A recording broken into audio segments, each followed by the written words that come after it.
Folks, Black Star Network is here. Hold no punches. I'm real revolutionary right now. Support this man, Black Media. He makes sure that our stories are told. Thank you for being the voice of Black America, Roland. Stay black. I love y'all. All momentum we have now, we have to keep this going. The video looks phenomenal. See, there's a difference between Black Star Network and Black-owned media and something like CNN. You can't be Black-owned media and be scared. It's time to be smart. Bring your eyeballs home. You dig?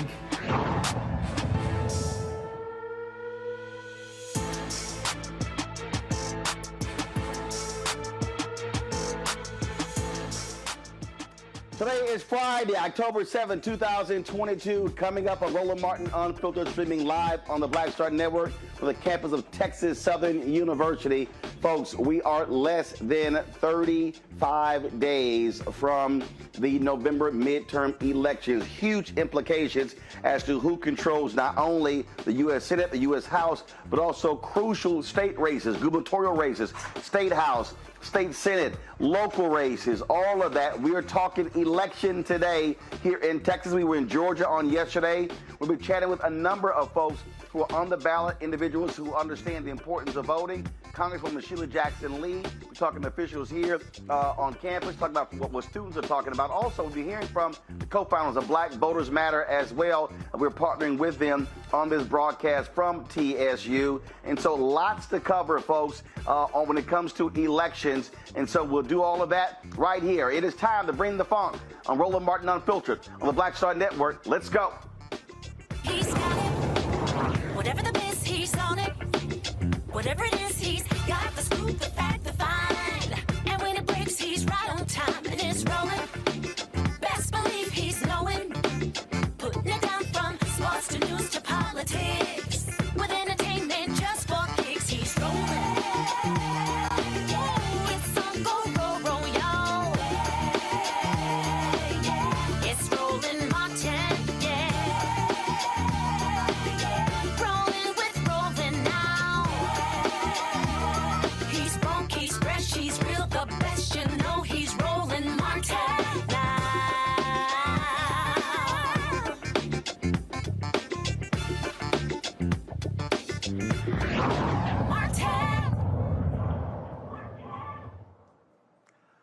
All right, folks, it is good to be back home in Texas. My high school, Jack Yates, right across the street. We're on the campus of Texas Southern University in the Barbara Jordan Mickey Leland school here. Of course, two distinguished graduates, both former members of Congress. One of them, the first black woman elected to Congress since Reconstruction.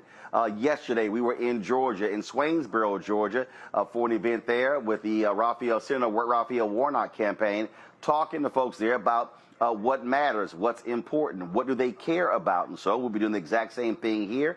There are a number of people going to be coming through, candidates who are running for office. We're talking to Congresswoman Sheila Jackson Lee. Y'all let me know Congressman Al Green is going to be here, my alpha brother. So the number of people are going to be chatting with. Students also be here as well. And we can't wait to get their take on what they care about during this election. It really is an important one. We cannot understate how critical this is. Now, you watching, you probably will say, well, we always hear that. People always talk about how every election is the most important thing. Well, that's not a lie. Every election is important because what it speaks to is in terms of where we are going as a country. Who do we want in charge? Over the last 2 years, we have experienced the election deniers who are running for office on the Republican side. Some of them, a number of them, are actually leading in the races. They don't believe the 2020 election was fair. They literally are trying to rewrite laws, have rewritten laws. In this particular state, you have had some of the most onerous voter suppression take place. It was already a hard state to vote. Now it's made even harder. We're in Harris County, where Houston is located, and Republicans have been targeting this state specifically. Why?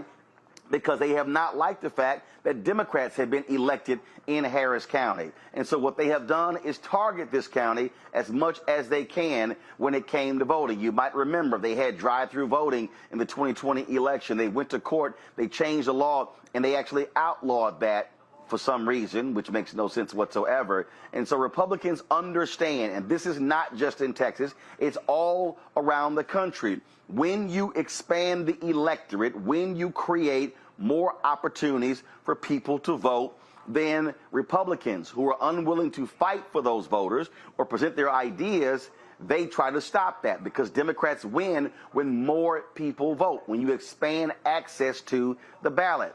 That's why they've been fighting ballot drop boxes. They've been fighting mail-in balloting, even in states where historically they've had no issues with mail-in balloting. You've heard them lie about voter fraud. You've heard them make things up when it comes to that, all in an effort for them to change the laws in order to make it easier for them to win. Of course, you sitting at home will say, and there's some people we know, when I see them on social media, they say, well, this is really no big deal because, you know what, I don't think that voting matters. Well, this is very simple. If your vote did not matter, if voting was irrelevant, then why would Republicans be so aggressive in trying to prevent folks from voting? It's a really basic question. And so for the next couple of hours, we're going to talk about what's happening with the election, talk about issues, and also what's on the mind of voters. I want to talk right now to Dr. James Douglas, a distinguished professor of law at the TSU Thurgood Marshall School of Law.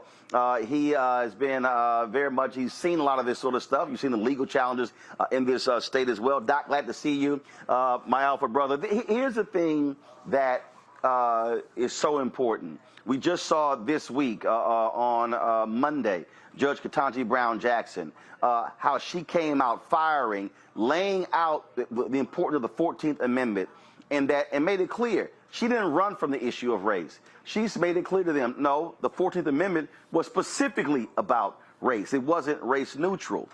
We've seen, and that's a voting issue. They were dealing with the addition of a 2nd congressional district in Alabama. They've stopped the addition of additional one in Louisiana. Black population significant in those two states. They should be having a 2nd congressional district. Unfortunately, they are not. Just your thoughts on the legal battles, because this is really where the war is being waged, in courtrooms across America. You're right, Roland. And this is why it's important to vote, because when you were in high school, you learned that there were 3 branches of government: the executive, the legislative, and the judiciary. They didn't tell you that the judiciary branch is more powerful than any of the others. The Supreme Court rules the country, because the Supreme Court can decide whether what the president does is legal, or a statute that the Congress passed is legal. And who decides who's on the Supreme Court?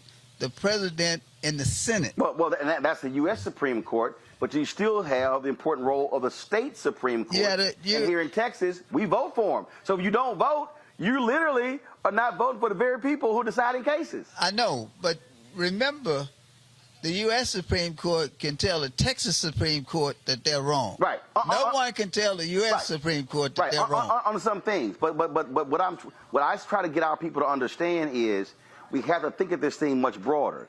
So we see the rulings coming out of Pennsylvania from their state Supreme Court. Yes. We see the rulings in Wisconsin. Republicans control that because of gerrymandering, but they outlawed ballot drop boxes, state Supreme Court. Well, the North Carolina State Supreme Court, when Democrats got back control of that, they ruled racial gerrymandering to be illegal.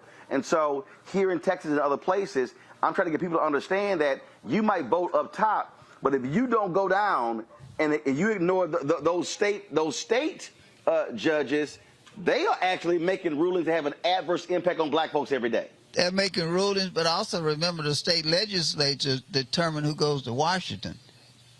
Right. And so when it comes to drawing the district lines to decide which voters vote for whom, it's the state legislators that do this. So you're right. Local politics is extremely important. All voting is important because all voting affects our everyday life. Mm-hmm. And people who don't vote then shouldn't be complaining about what happens with their everyday life. That's why it's important for everybody to go out and vote. Because if you don't vote and make your voice heard, then the other people and I'm talking about the white people, especially the white racists, they're going out and putting people in office that will do what they said. One of the things Donald Trump did was he told his constituents when he was running, these are the people I'm going to put on the Supreme Court, and this is what they're going to do. And they're doing what he said they were going to do.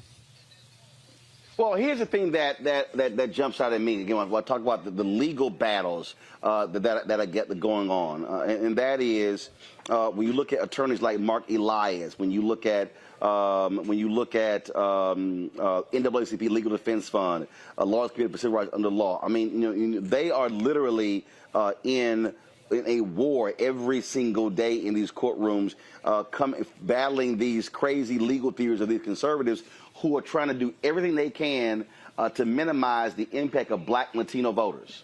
Oh, that's true.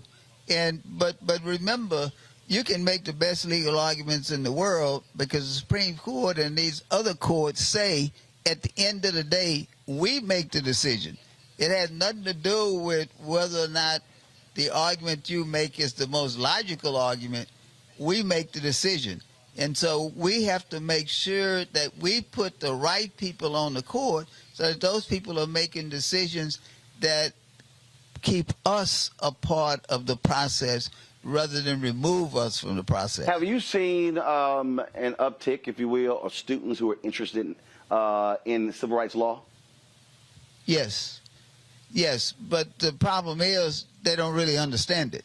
What do you mean? They're interested, but they don't really understand it because they don't understand the history behind it all. See, we have allowed other people to teach our kids the wrong history, which is why the Republicans are fighting so hard to make sure that critical race theory is not taught, because they don't want our kids to know what effect government has had on them. Right. I teach a civil rights course, and I try to teach my students, look, we had all kind of discrimination, but we talk about the role that the court played in discrimination, the role that the court played in segregation, the role that the court played in slavery. So they don't teach you that in high school. Right, but you said that they don't know it. So the question is, again, what is the emphasis here at an HBCU, at TSU? Those students are coming through because I've talked to others who said that because of Black Lives Matter, because of Black Voters Matter, because of all the momentum we've seen over the past decade, there's been a resurgence, if you will, not only in students going to HBCUs, but also interested in civil rights law. Oh, I agree. And that's why I say that's why the right wing does not want our students and our young people to know. And it's our responsibility to make sure that they know the impact that the right wing and the right wing government has on our communities. So yes, we have a lot more young people now who are interested in politics, who are interested in voting, and understand the importance of voting. Absolutely. Well, Dr. Douglas, always good to see you. We certainly appreciate it. Thanks a lot. And again, it's a lot of, I keep telling people when you don't know, you don't know. And so that's why we use the media apparatus to also teach folks and train them. I want to remember this. 3, Barbara George, Mickey Leland, Craig Washington, all graduates of Texas Southern University, all represent the 18th Congressional District. All right. We appreciate it. Thanks a bunch. All right, folks, we're going to bring in a couple of more guests right now to talk about in terms of, again, what is at stake and what's going on in terms of what we're doing here. And again, folks, I know some of you may be saying, oh my goodness, you know, we hear all vote, vote, vote, vote, vote. But we're trying to walk people through and explain to them exactly what it means and what they should be doing and things along those lines. And so, Damien Walker, what's Damien Walker? So Damien Walker, step on up, please. And Lori. Okay, all right. Cool. Come on, Damien, come on. All right, take a seat. How you doing, sir? All good, all good. All right, Damien, how you doing? Doing well. Doing well yourself? Doing great. First of all, let the folks know what you do. Damien Walker. I'm the founder of Cognitive Justice International, nonprofit where we focus on justice solutions for issues that are out there. So right now we're focusing on something of voting rights and also training agencies to learn how to work with the population that has barriers, and also training those individual barriers that have been impacted by the justice system or haven't had opportunities to just take advantage of some of the educational and other opportunities in society. All right, then. And one of the things that I think is important, and I say this all the time, we got to have Schoolhouse Rock 2.0, is so many people who literally have no clue, no understanding of how all of these dots are connected. Yes. When you talk about public policy, what they care about on the ground, and the individuals who are actually making these decisions. Yes, yes. So I think the individuals that make the decisions, the people have to be educated. So I'm formerly incarcerated. I was incarcerated at the age of 16 and released at the age of 33, so right at 17 years. So a lot of times we miss out on those experiencing growing up and being taught about voting and being taught about policy and being taught about the importance of voting locally and not just focusing on the national politics. So when you have individuals that come from backgrounds like myself, they have to be educated because they've never been educated. So it's not even a re-education, it's an education. So all those especially things, even on who has the right to vote. Yes. I mean, we see what's happening in Florida, where frankly, Governor Ron DeSantis is going after folks with the right to vote, even though the state sent them applications, told them that they could.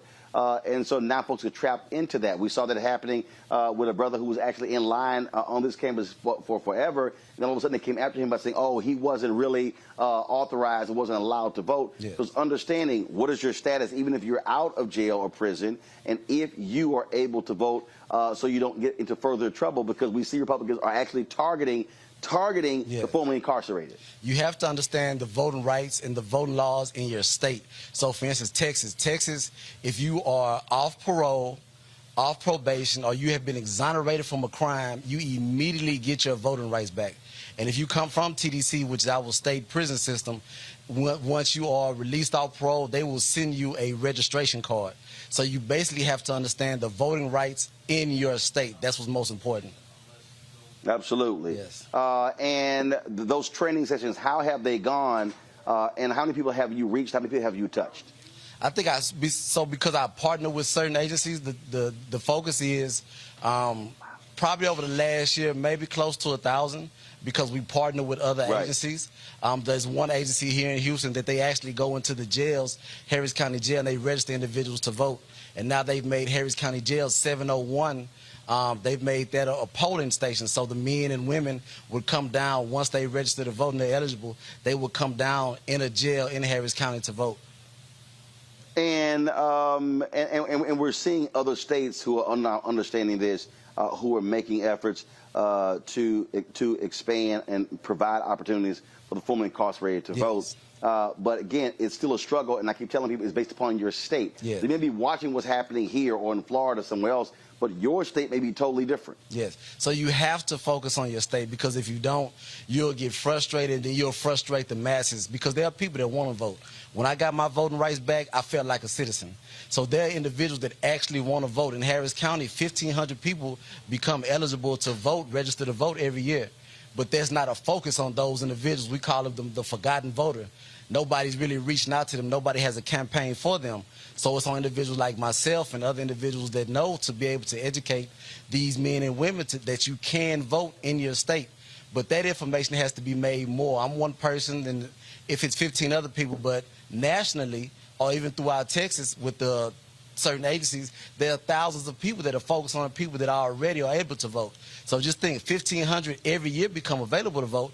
What happened over the last 5 years? What about those individuals that didn't vote over the last 5 years in Harris County alone? So what is the argument that you make? What do you say to someone who says, all right, Damien, look, I mean, that's great, you got yours, and they may have it, but they're just not interested and don't care. So, you know, what are you saying to them specifically, trying to get them to understand that not taking advantage of it, you actually are making your situation worse?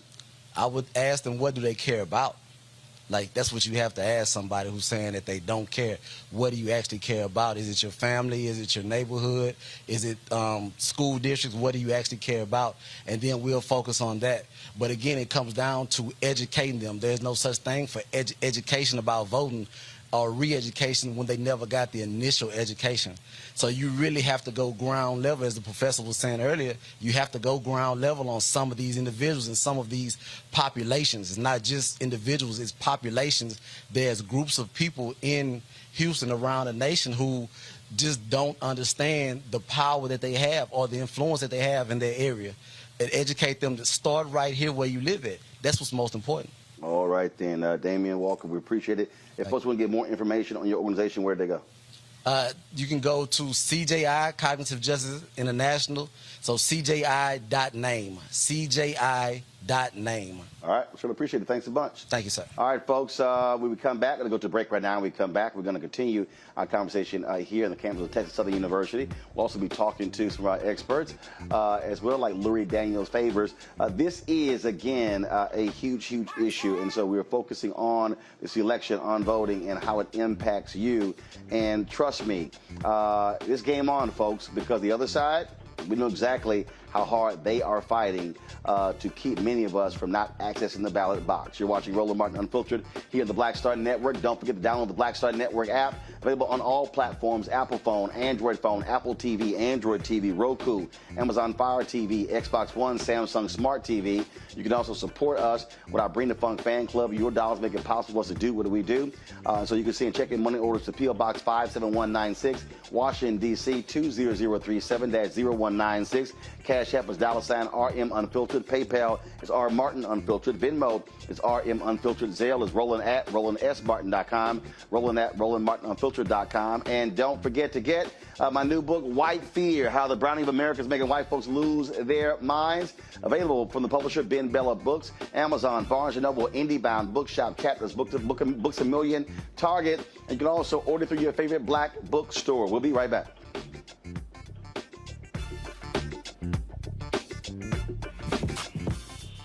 When we invest in ourselves, our glow, our vision, our vibe, we all shine. Together, we are black beyond measure. Libraries empower the community with education. Liberia Economic Development Initiative, LEDI, is hosting the International Life Changers Awards and Liberia's bicentennial to celebrate LEDI building the country's first modern public library and technology center. Join event host Roland Martin. Our honorees: Reverend Dr. Jamal Bryant, Zernona Clayton, Thomas Dorch Jr., Dana Lupton, Dr. Tammy Graysteele, on October 29th at the CNN Center, Atlanta. There are no public libraries in Liberia, but together we can change that. Get tickets at ledinow.org. When we invest in ourselves, we all shine. Together, we are black beyond measure. Hatred on the streets, a horrific scene, a white nationalist rally that descended into deadly violence. White people are losing their damn minds. As an angry pro-Trump mob storms the U.S. Capitol, we're about to see the rise of what I call white minority resistance. We have seen white folks in this country who simply cannot tolerate black folks voting. I think what we're seeing is the inevitable result of violent denial. This is part of American history. Every time that people of color have made progress, whether real or symbolic, there has been what Carol Anderson at Emory University calls white rage as a backlash. This is the rise of the Proud Boys and the Boogaloo Boys. America, there's going to be more of this. Here's all the Proud Boys, guys. This country is getting increasingly racist in its behaviors and its attitudes because of the fear of white people. The fear that they're taking our jobs, they're taking our resources, they're taking our women. This is white fear.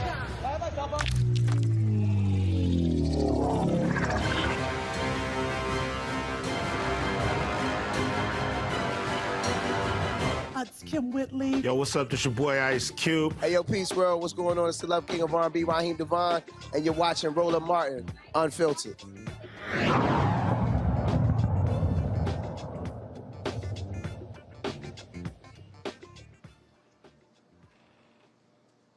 All right, folks, welcome back to Roland Martin Unfiltered on the Black Star Network. Glad to have you here. We're on the campus of Texas Southern University, where we're partnering with Black Voters Matter, talking about the importance of this election and really breaking down a lot of the crucial issues that we are facing in this election. And so what's happening nationally, you're seeing the battle that's being waged, as I said, in courtrooms, and is really going on in communities everywhere. We're also seeing what's happening when it comes to the polls. I mean, you got poll workers, and now you're going to have, as a result, a lot of these new laws, especially here in Texas, people who are allowed to examine the work that they do.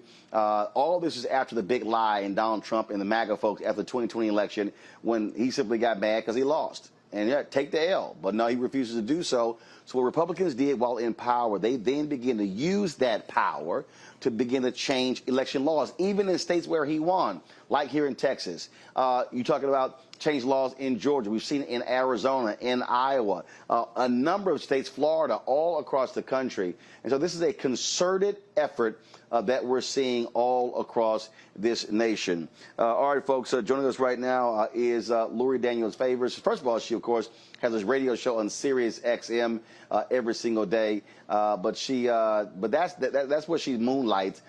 She has another job, of course, where she is very much involved in these legal matters. And so she'll tell us about that. Lori, what's happening? Hey, Brother Roland, how are you? Good to be with you again, sir. Indeed, indeed. So glad to have you here. So, so first and foremost, I talked about what is happening all across the country. Talked about, not just the changing of the laws, but how they are now unleashing folks to target poll workers, individuals like my parents who they've been doing this for years, but now all of a sudden we saw how they were attacking them. The woman testified before the January 6th committee, how they were putting their names out there and they were getting death threats. And so there are poll workers, many of them who are elderly, a lot of them who are African American, and some have said, I'm not wasting my time even working these polls because I don't want to be attacked just for being a public servant. You know, what we see when those things are happening and when we're seeing people all across the country who are intent on making it dangerous for poll workers, who are intent on making it difficult for ballots to be counted, all based on the big lie, what we're really seeing is the continuation of centuries of developing expertise in how to intentionally exclude Black people from being able to vote, or as I like to call it, from being able to pick the king. And so this is really more of what we've seen in decades gone past. Those of us who are part of Gen X or younger, some of this feels a little strange because we've had these nearly 60+ years of integration. And during integration, we were supposed to have done away with some of those white nationalist efforts. But the reality is that we now have an entire segment of our population, of the American population, that has come out of the racist closet, and they're willing to not just spout their beliefs verbally, but they are also willing to take action, which is why we need not just leadership from the federal government, but we need to make sure that the boards of elections in states and municipalities, that governors and that legislative bodies all across the country are taking action to ensure the sanctity, the physical sanctity, not just of our poll sites, but of our poll workers as well. I mentioned with Dr. Douglas the legal battles, and I really don't think the public really understands this war that's being waged. I mean, it is literally being waged on all fronts, on every issue. We're talking about now in Georgia how they change the law where anybody can challenge thousands of registered voters. And now you've created this laborious task to actually prove it, and they are removing people from the voting rolls.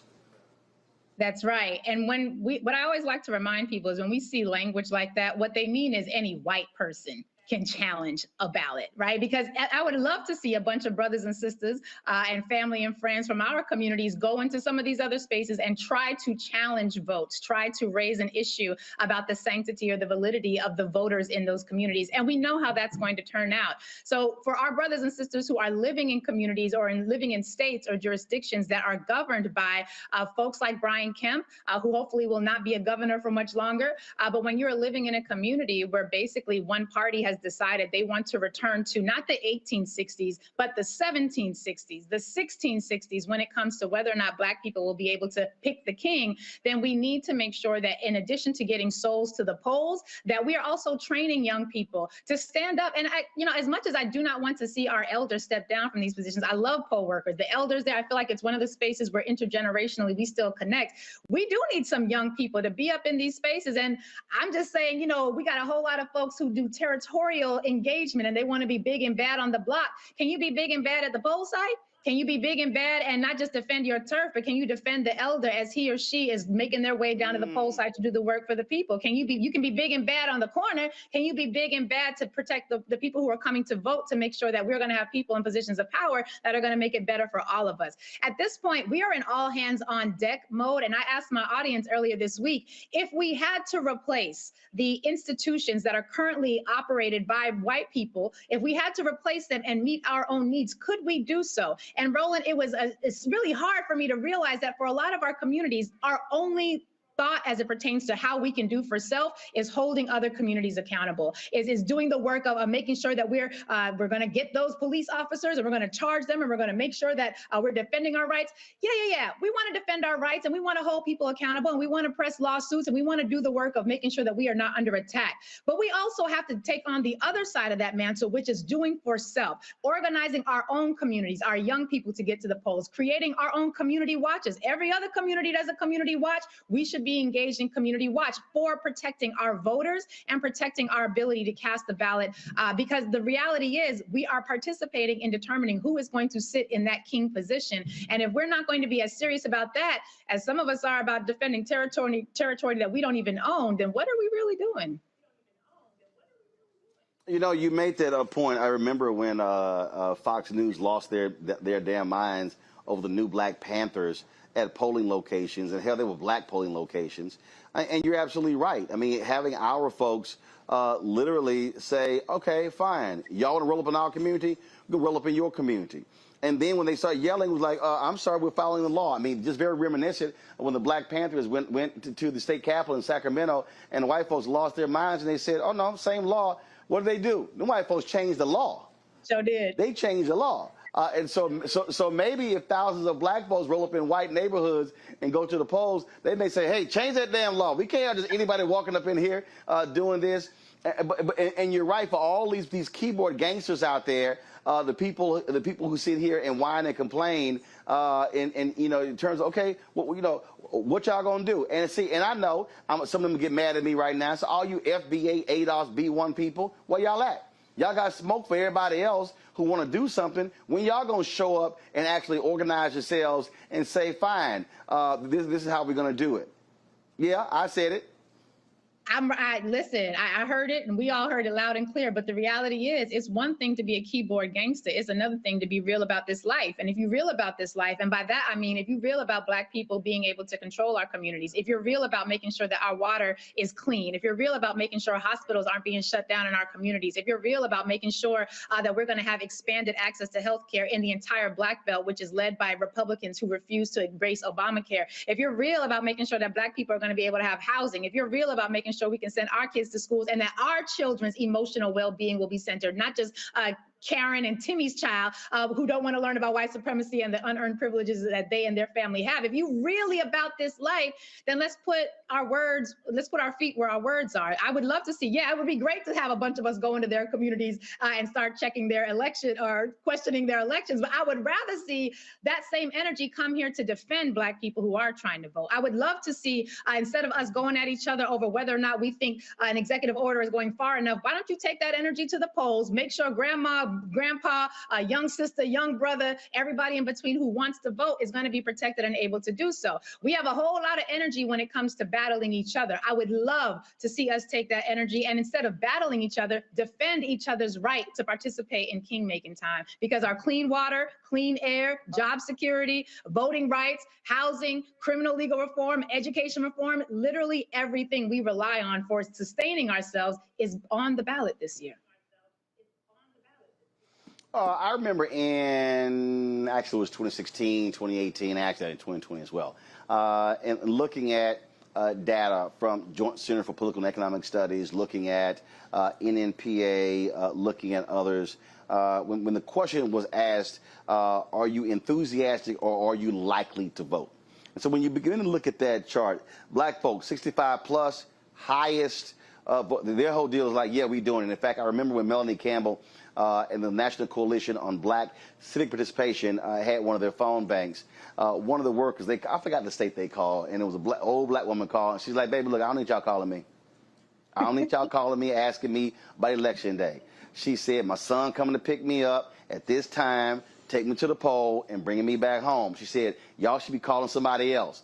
And the woman who was called, she cracked up laughing, but she literally was like, baby, I don't need you calling me. She's like, I got this. It was in 2020, I think, when I was in Dallas. I think it was the first day of early voting, and it was a trip because the day before, old black folks were driving up the day before saying, now look, is this where voting is tomorrow? What time? They were doing, they literally had like an advanced team. They were scouting it out, and when the poll opens, they were there. But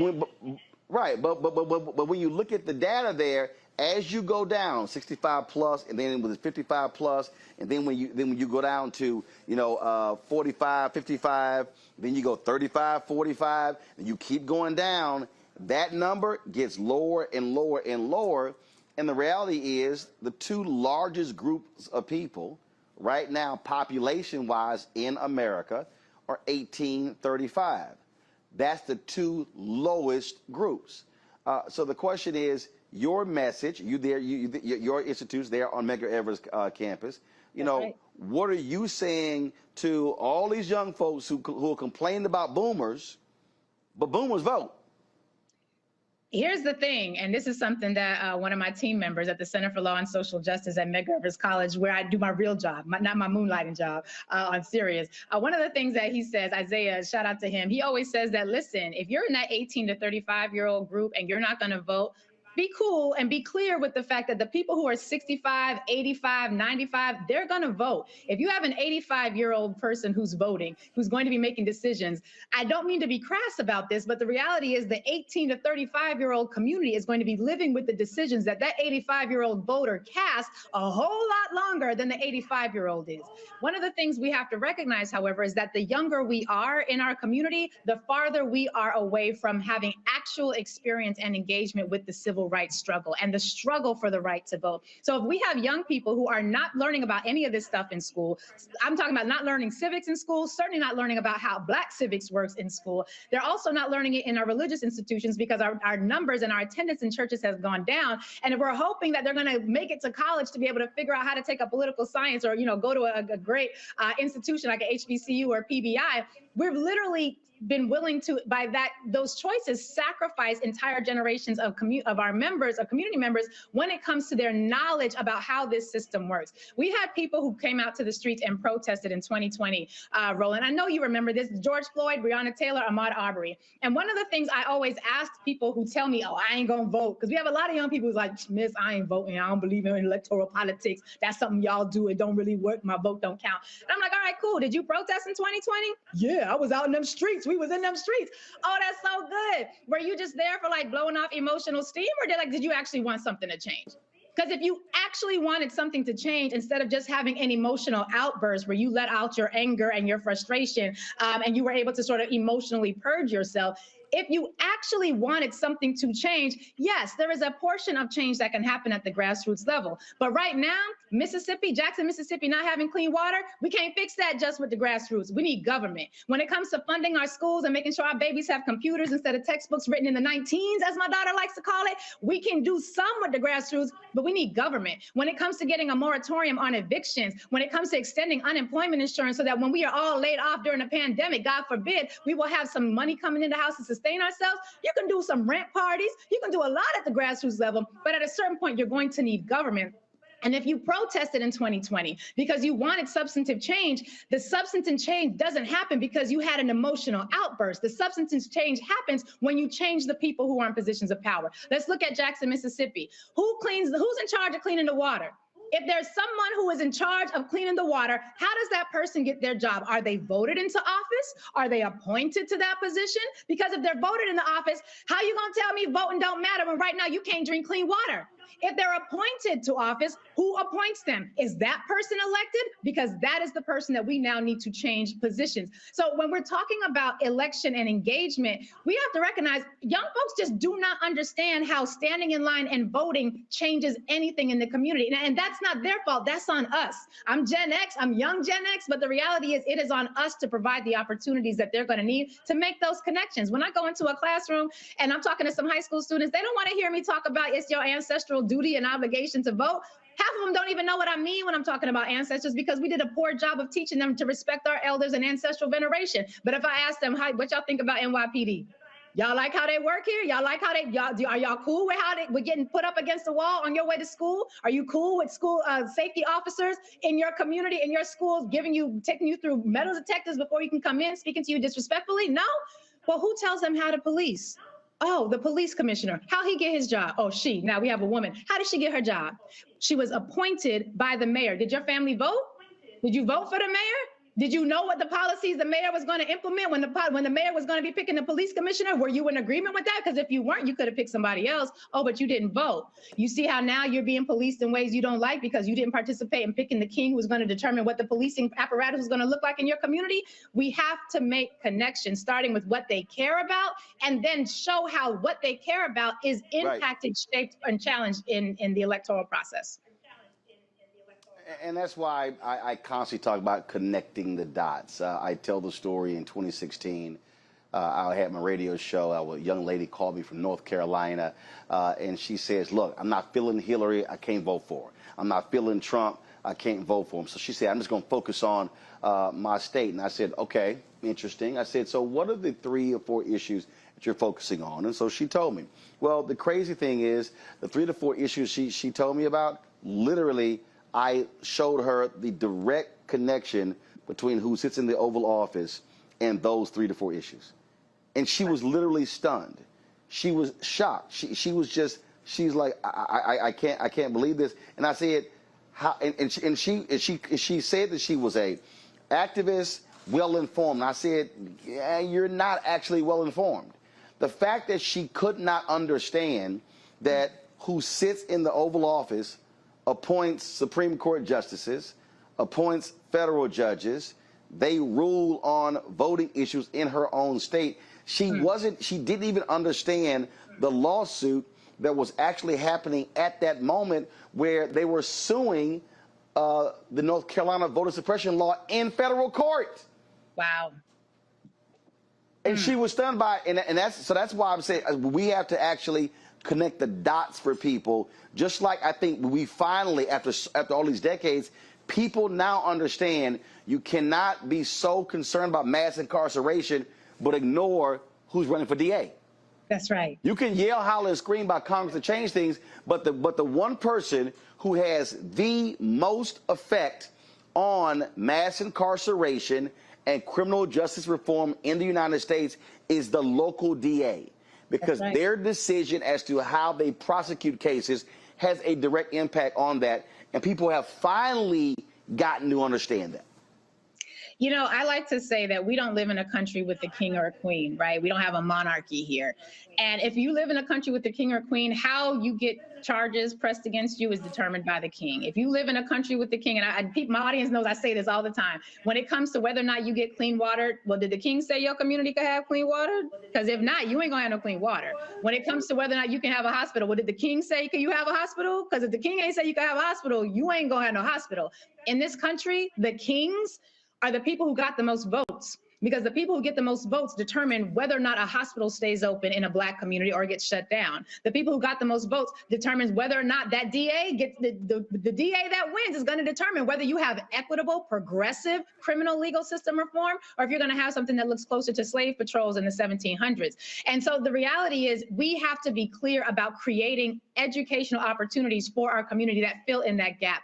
Some of the things that we're doing at the Center for Law and Social Justice, we have every Wednesday for the next from now until the election, we're breaking down the ballot. We're taking each office, we're talking about what it is, virtual programming, free of charge, of course, that we provide for local community members in Black language and in ways with examples that we can understand to break down and explain the ballot. We launched an 11-week Advocacy Academy course that we provide for the community so they can learn how to be effective advocates, because I love a good protest as much as anybody. But if my protest is not connected to electoral engagement, then it becomes just an emotional outlet. It does not get tied to any substantive change. We had those same protests in New York City going back to 2020. Those folks protested so hard and so well and so long and so effectively, they forced the then mayor, Bill de Blasio, to create a racial justice commission. Full disclosure, I'm one of the commissioners. Out of that commission, we put together 3 ballot proposals that are going to put the city on a path forward to embracing racial equity as a central governing paradigm. 3 proposals, and it's beautiful. We had hearings, we had testimony, all triggered by protests. But if New Yorkers don't come out and vote for them, then it all becomes theory. The protests could lead to substantive change if people understand that that substantive change requires them to go to the ballot box and actually vote on the proposals, vote on the people who are in alignment with what it is that you want. And I'll just share this. I had a guest on earlier this week, Kelly Huff, and she made it real clear. She said, how am I supposed to trust you? You talking about you want to be a part of the revolution, and you about it with the revolution, and you ain't gonna stand in line for half an hour and cast a ballot. Like, are you really dependable? How much can we actually depend upon you? So in addition to making sure our people understand how to connect the dots, we have to give them pathways forward that lead them from my frustration and my anger and my concern with the lack of my needs being met to actually engaging in the process in ways that will provide meaningful change for them.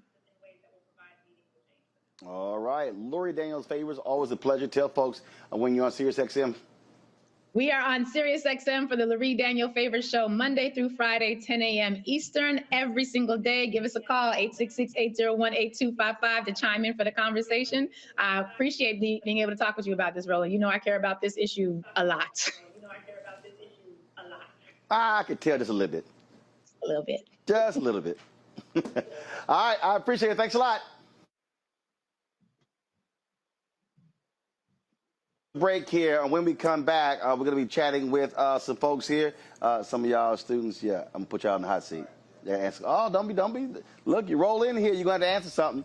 So we'll talk to some of them. We'll also talk to Reese Cover. She's here. Monique Presley is here. Also, Congresswoman Sheila Jackson Lee, Beto O'Rouke. Others will be coming through here over the next hours. And looking forward to having that conversation. Folks, if you're watching on YouTube, hit the damn like button. It ain't that hard. It's real simple. Like, then go comment, all right? Y'all love comment, hit the like button. Same thing, you show Facebook, share it as well. And those of you who are watching Instagram and Twitch and other platforms, be sure to do the exact same thing as well. Also, download the Black Star Network app, available on all platforms: Apple phone, Android phone, Apple TV, Android TV, Roku, Amazon Fire TV, Xbox One, Samsung Smart TV, and of course, you can support Bring the Funk Fan Club. Your dollars make it possible for us to do what we do. Send your check and money orders to P.O. Box 57196, Washington, D.C. 20037-0196. Cash App, $RM Unfiltered. PayPal is R Martin Unfiltered. Venmo's RM Unfiltered. Zelle is Roland at RolandSMartin.com. Roland at RolandMartinUnfiltered.com.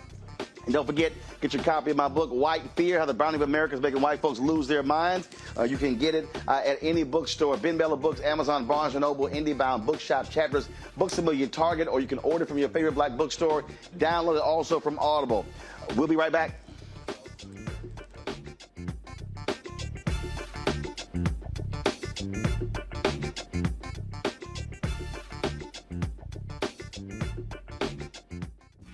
When we invest in ourselves, we're investing in what's next for all of us. Growing, creating, making moves that move us all forward. Together, we are Black beyond measure. Libraries empower the community with education. Liberia Economic Development Initiative, LEDI, is hosting the International Life Changers Awards and Liberia's Bicentennial to celebrate LEDI building the country's first modern public library and technology center. Join event host Roland Martin. Our honorees: Reverend Dr. Jamal Bryant, Zernona Clayton, Thomas Dorch Jr., Dana Lupton, Dr. Tammy Graysteele, on October 29th at the CNN Center, Atlanta. There are no public libraries in Liberia, but together we can change that. Get tickets at ledinow.org. When we invest in ourselves, our glow, our vision, our vibe. We all shine.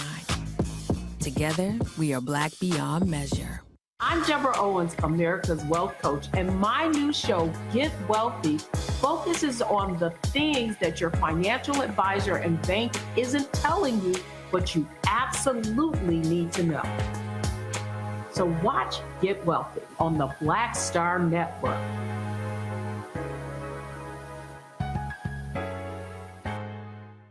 When you talk about blackness and what happens in black culture, we're about covering these things that matter to us, speaking to our issues and concerns. This is a genuine people-powered movement. There's a lot of stuff that we're not getting. You get it, and you spread the word. We wish to plead our own cause. Too long have others spoken for us. We cannot tell our own story if we can't pay for it. This is about covering us. Invest in black-owned media. Your dollars matter. We don't have to keep asking them to cover our stuff. So please support us in what we do, folks. We want to hit 2,000 people, $50 this month, raise $100,000. We're behind 100,000, so we want to hit that. Y'all money makes this possible. Checks and money orders go to P.O. Box 57196, Washington, D.C. 20037-0196. The Cash App is $RM Unfiltered. PayPal is R Martin Unfiltered. Venmo is RM Unfiltered. Zelle is Roland at RolandSMartin.com. My name is Charlie Wilson. Hi, I'm Sally Richardson Whitfield. And I'm Dodger Whitfield. Hey, everybody, this is your man Fred Hammond, and you're watching Roland Martin, my man, Unfiltered.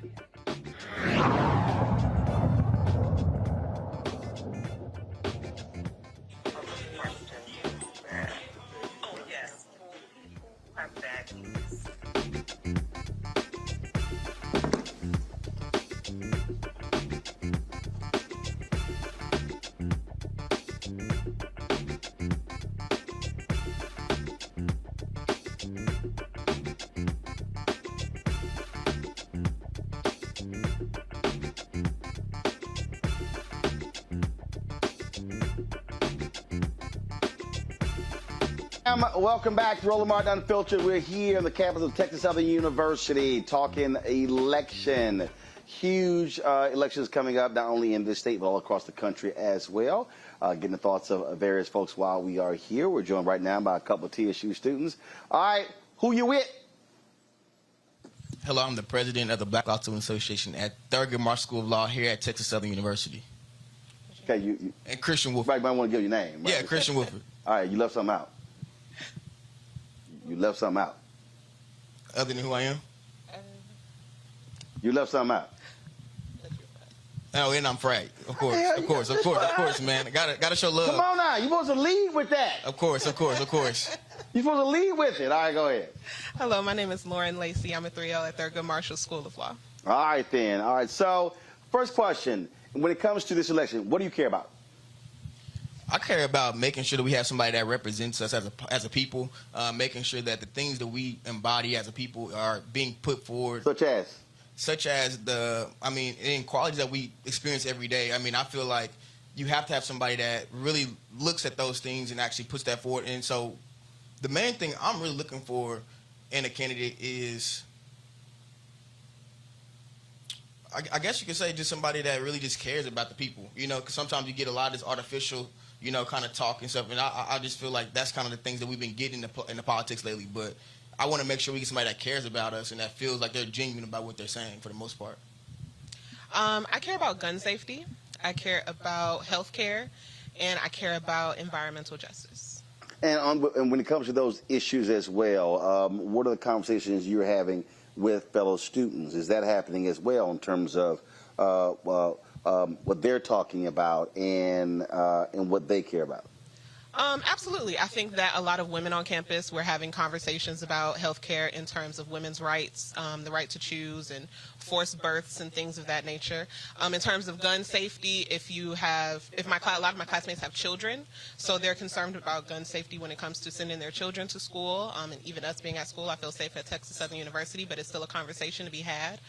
And in terms of environmental justice. I know we were having conversations about the water crisis that's in Jackson. I'm from Detroit, Michigan, so Flint is always on my mind, and them having clean water. So it's definitely a conversation that's being had. I'll ask you this question, Christian, and that is, and we've heard different people who have talked about this, that, oh, you've got an increasing number of black men who don't care about voting, who aren't interested. What are you hearing? Are you hearing that? Are you hearing the opposite? And what are those issues, concerns you're hearing from brothers you know? Yeah, I mean, I think as a black man, sometimes we feel like our voices isn't heard or our votes don't count.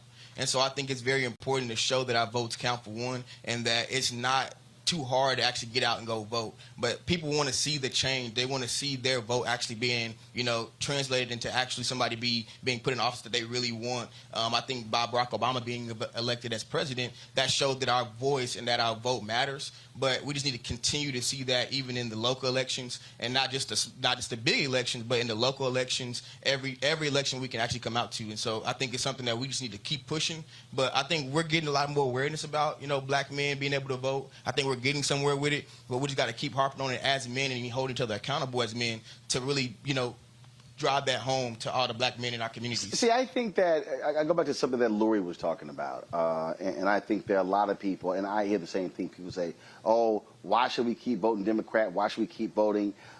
Nothing has changed.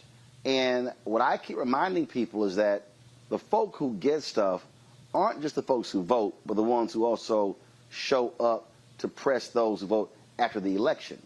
And we see some of that. But look, I cover city council in Fort Worth. I cover county government when I was in Austin. I've done the exact same thing other times. All too often, when I see groups of African Americans showing up, it's actually in protest to something, as opposed to what initiative is coming up and how we're flooding the city council chambers in the school board meeting.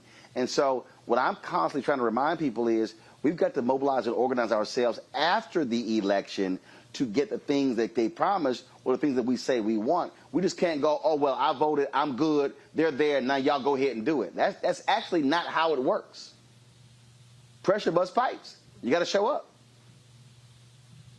Go ahead, comment. I agree. I do think that you have to show up, but I think that, as Professor Douglas was saying, you have to have that initial education, but I think what we also have to consider is communication. I think I was listening to a podcast, I forget which one, it's probably NPR or something, and they were talking about how when they had an issue, there was a phone tree, and that phone tree went out to inform the parents at the school of whatever issue was happening. So I think that there are people in the community that are implementing different methods and different ways that we can keep one another informed, and I just think that we all together need to make sure that we're tapping into that outside of protests and outside of social media. As you said, connecting the dots is really important, but we have to, in doing that, make sure that we're informing people of what the dots are. So I think enhancing communication, I think, will definitely help with that issue. Well, and that's also where I tell folks, we also have to be honest about what we listen to, who we listen to, and what we're reading as well. And I get, it trips me out when people say, man, I sure wish we had some folks who are discussing this stuff every day,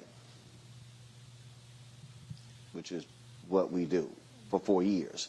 And they go through this, and then they go, oh, I didn't realize that. Okay, just say you didn't realize that, but don't say you didn't, I couldn't find this. It was, and that's what probably drives me crazy the most, because, look, there's information out there. People are doing this every single day, but you have to have a willingness to actually step out there and actually get the information. That's what you got to have.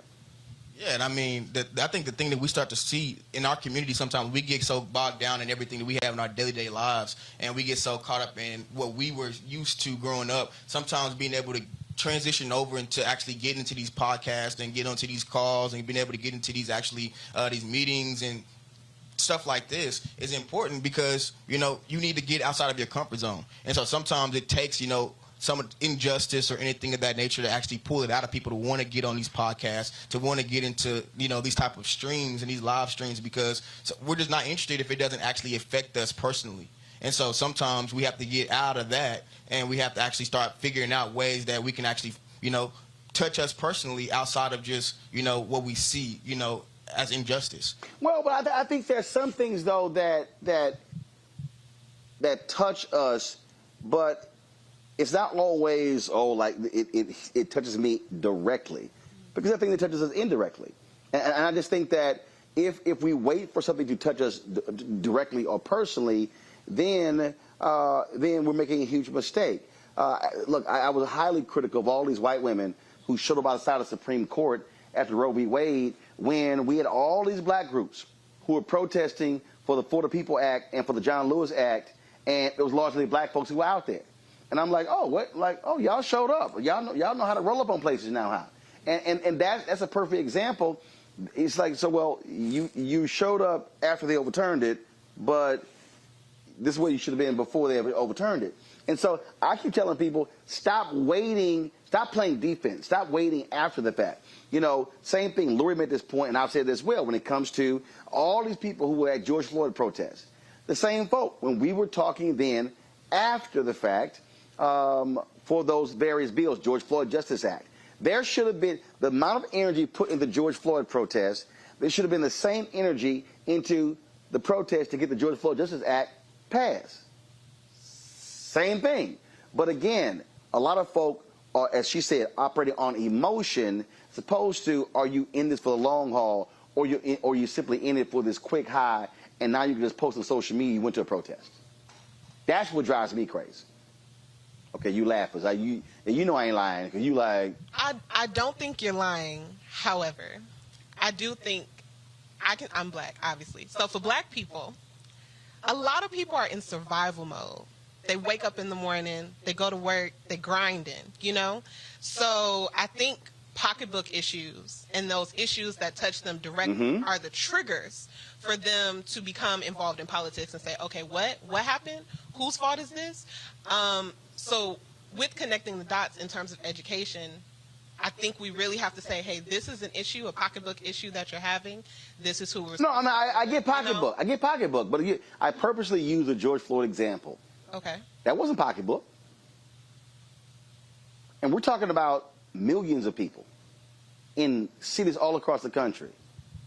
But when Congress was actually debating and actually negotiating the George Floyd Justice Act, you didn't have 1% of the protest. And I believe that had 25% of those protests took place to get the law passed, it would have put the amount of pressure needed on Congress to get it done.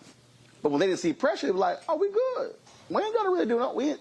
And that's what I'm saying. And so I think we have to constantly challenge people. Same thing when it comes to voting. Yes, we want you to vote. But we also want to see you do something when the election is over. Because that's actually how things get done after the fact. And I think we got to keep preaching that. And there's so many people who talk about we need this, and they've actually never stepped foot in a school board meeting, a council meeting. You got to go where the power is. You can't just yell and scream how I want something and not go where the power is to actually get it. That's what I'm saying right there. Final comments. Yeah, 100%. And I mean, in closing, I feel like that goes back to educating everybody about where the power lies, and what power we actually have. And so we all want to be there in the big protests and the big rallies, and it looks good, and you know everybody's all hyped up. But like you said, the real action happens behind the scenes, or when you actually go to make those votes. And so we actually have to educate our people on what is going to be in the legislation, what is being passed, what we need to vote on, what is actually at stake, what's the big controversy, because sometimes we don't even really understand the true controversy behind some of these decisions. The Dobbs decisions, people don't really understand the true controversy behind some of these decisions. And so I think the education and being able to give people the actual security that, you know, hey, what you're feeling is okay, but let's try to put this in a way that actually we can make a difference. And so some people don't feel like they're qualified to make a difference. They don't feel like they're qualified to be in those meetings. They don't feel like they're qualified to even go, you know, to even vote sometimes. And so I think that we need to give people that security to do that as well. Thank you. The Barbara C. Jordan chapter of Black Law Student Association will be here at Texas Southern University in partnership with Hall YP to register people to vote on Tuesday, October 10th. So please come out and see us. Please get registered to vote. I hope that by watching the show and having this conversation, you are empowered within your right to vote, and that you're gaining knowledge and you're connecting the dots to know that your vote matters. All right, one more. So you can be registering to vote What's the plan of action to get them to the polls? Huh? I'll take whoever to the poll that needs to go. We should do a march to the poll. That's what it sounds like. No, I'm just asking. Yeah. I'm just asking because I was at CBC last week and I posed the same question of the D9 leaders. I'm like, we have all these initiatives to get people to register, but we got, are you going to turn out? And folks are kind of like, that's a good point. All right. So you're sponsoring a bus to the poll? Huh? You're sponsoring a bus to the poll? You said you driving? I'll drive whoever. I'm just saying. I got it. I'm just saying. I'm just checking. All right. I'm just checking. See, you the one. What y'all didn't see on camera when I was like, we got some students. She was like, what questions you asking? I did. Like, and I said, whatever comes out of my mouth. And I answered. See, there you go. So why were you initially all? Oh, it doesn't no. hurt to ask. No, has never hurt anyone. See, we know. And that was my response. See, when you got swagger, you like, man, ask whatever. I got this. Did I not do a See, good job? huh? I did a great job. Yeah, that's all right. So we're good. It's all right. I mean, we want to thank you, Roland, for having us. Thank you. Back off to the association, and we're glad to have you at TSU. All right. I appreciate it. Thanks a bunch. All right, folks, got to go to a break. We come back. Y'all hold on 1 second. I got to go to a break. We'll continue having our conversation. I'll be talking to more folks as well. Reese here? Oh, I ain't hear her cussing, so I ain't realize. Y'all, I ain't hear her come in cussing. I ain't realize Reese was here. So I'll be chatting with Reese. I'll be chatting with Monique. And I'll be chatting with Monique. Stop talking. I got this. And I'll be chatting with Congresswoman Sheila Jackson Lee as well. This ain't my first rodeo. Just sit over there and type on your phone. All right, folks. Of course, we're here in the campus of Texas Southern University. I'm glad to be here talking about this election, the importance of it, issues, what matters to our people, and why also we must understand the power of our vote and not have untapped power. And speaking of that, I want to thank a bunch of y'all who saw my interview today on The Breakfast Club. You can check it out on their YouTube channel. Y'all know I was straight bringing the funk, even when it came to that ignorant fool Kanye. And so check it out on their YouTube channel. And don't forget to support us in what we do. Download the Black Star Network app, available on all platforms: Apple phone, Android phone, Apple TV, Android TV, Roku, Amazon Fire TV, Xbox One, Samsung Smart TV. And support us in what we do by joining our Bring the Funk fan club. Our goal is to get 20,000 of our fans on an annual basis, contributing $50. That's $4.19 a month, 13 cents a day. Check your money orders. Go to P.O. Box 57196, Washington, D.C. 20037-0196. Cash App, $RM Unfiltered. PayPal's R Martin Unfiltered. Venmo is RM Unfiltered. Zelle is Roland@RolandSMartin.com. Roland@RolandMartinUnfiltered.com. And get your copy of my book, White Fear, How the Browning of America is Making White Folks Lose Their Minds. Lord, they've been losing their minds even in my interviews. And so we've been having some great ones and some great conversations. And so great chats this week again on The Breakfast Club with my man Sway, Sirius XM, Bevy Smith, and others. You can get it at Ben Bella Books, Amazon, Barnes & Noble, IndieBound, Bookshop, Chapters, Books A Million, Target. You can order from your favorite black bookstore, or you can download it from Audible. We'll be right back. All right, now y'all done. Congresswoman? When we invest in ourselves, we all shine. Together, we are black beyond measure.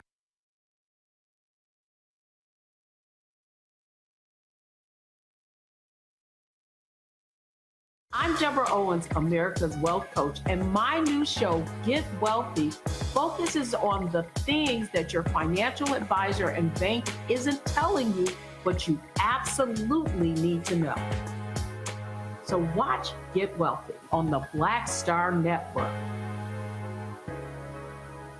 Libraries empower the community with education. Liberia Economic Development Initiative, LEDI, is hosting the International Life Changers Awards and Liberia's Bicentennial to celebrate LEDI building the country's first modern public library and technology center. Join event host Roland Martin. Our honorees: Reverend Dr. Jamal Bryant, Zernona Clayton, Thomas Dortch Jr., Dana Lupton, Dr. Tammy Graysteele, on October 29th at the CNN Center, Atlanta. There are no public libraries in Liberia, but together we can change that. Get tickets at ledinow.org.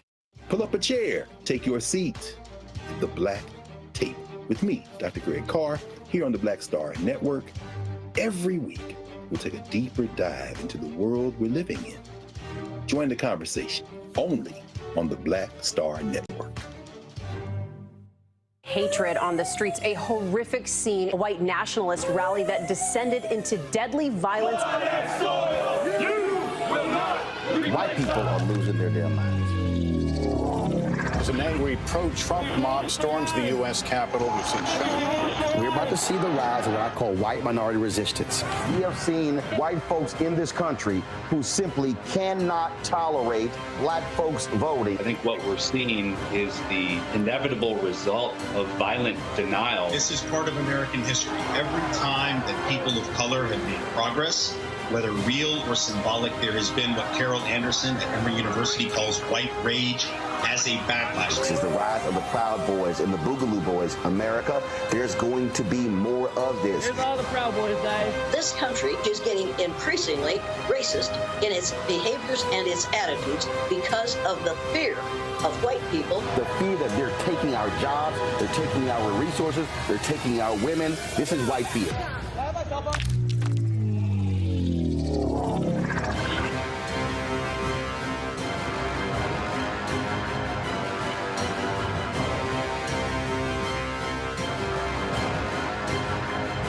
Hey, everybody, it's your girl, Lunel. So what's up? This is your boy, Earthquake. Hi, I'm Chaley Rose, and you're watching Roland Martin Unfiltered.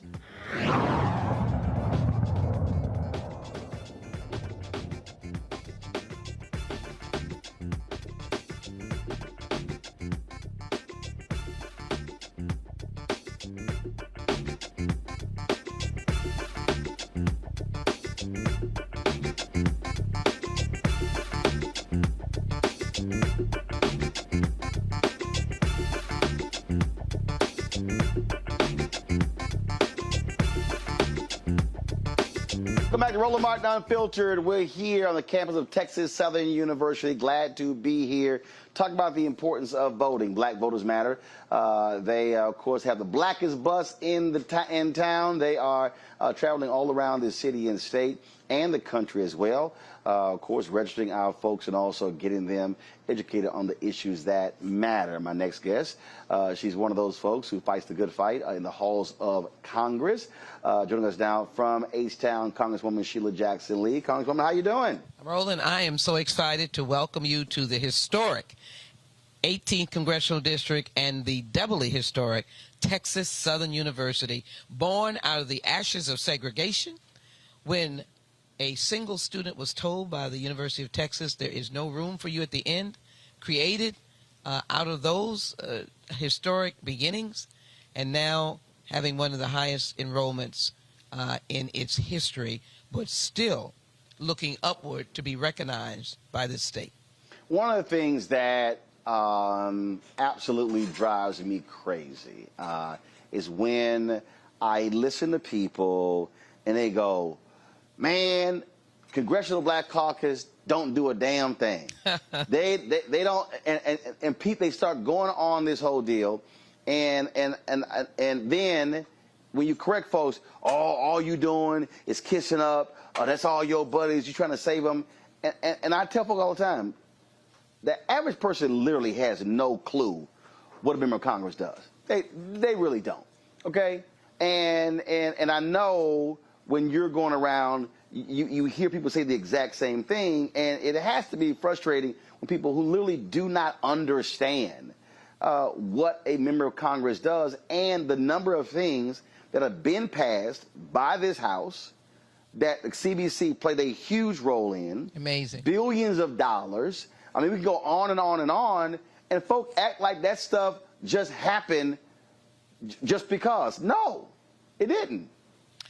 It absolutely did not. And you know what? I don't mind taking the challenge of what do we do, and then I have to say back and say, what have you read? What do you look? What do you see? What do you understand? Because civic power comes from civic responsibility. But you know what?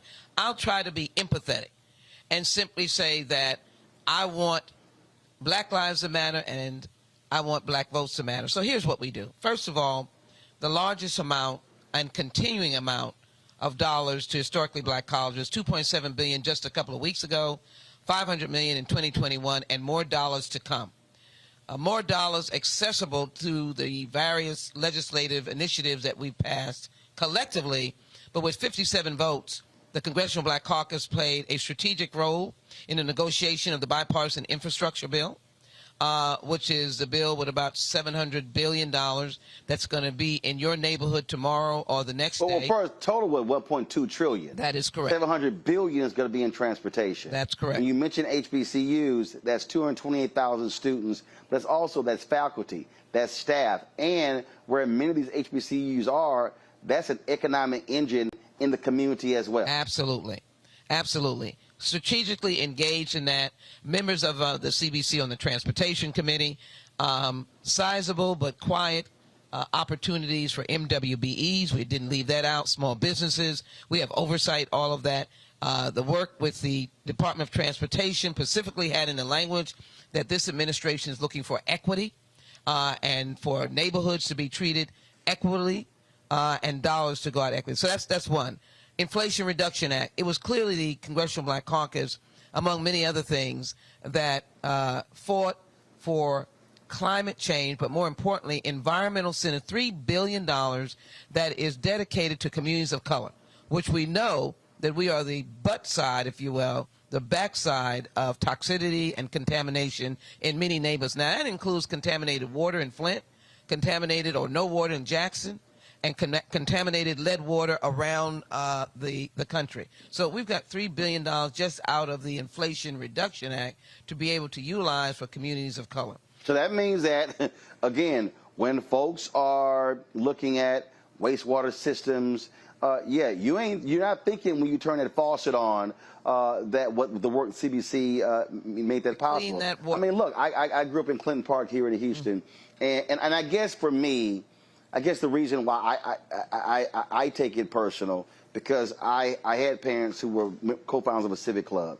and I saw when the people got involved, we got new street lights, paved streets, we got new sewer system, we got refurbished park, we got a old fire station that was turned into a senior citizen center, because the people got involved and petitioned government, city hall, county government, state legislature, Congress to get those things.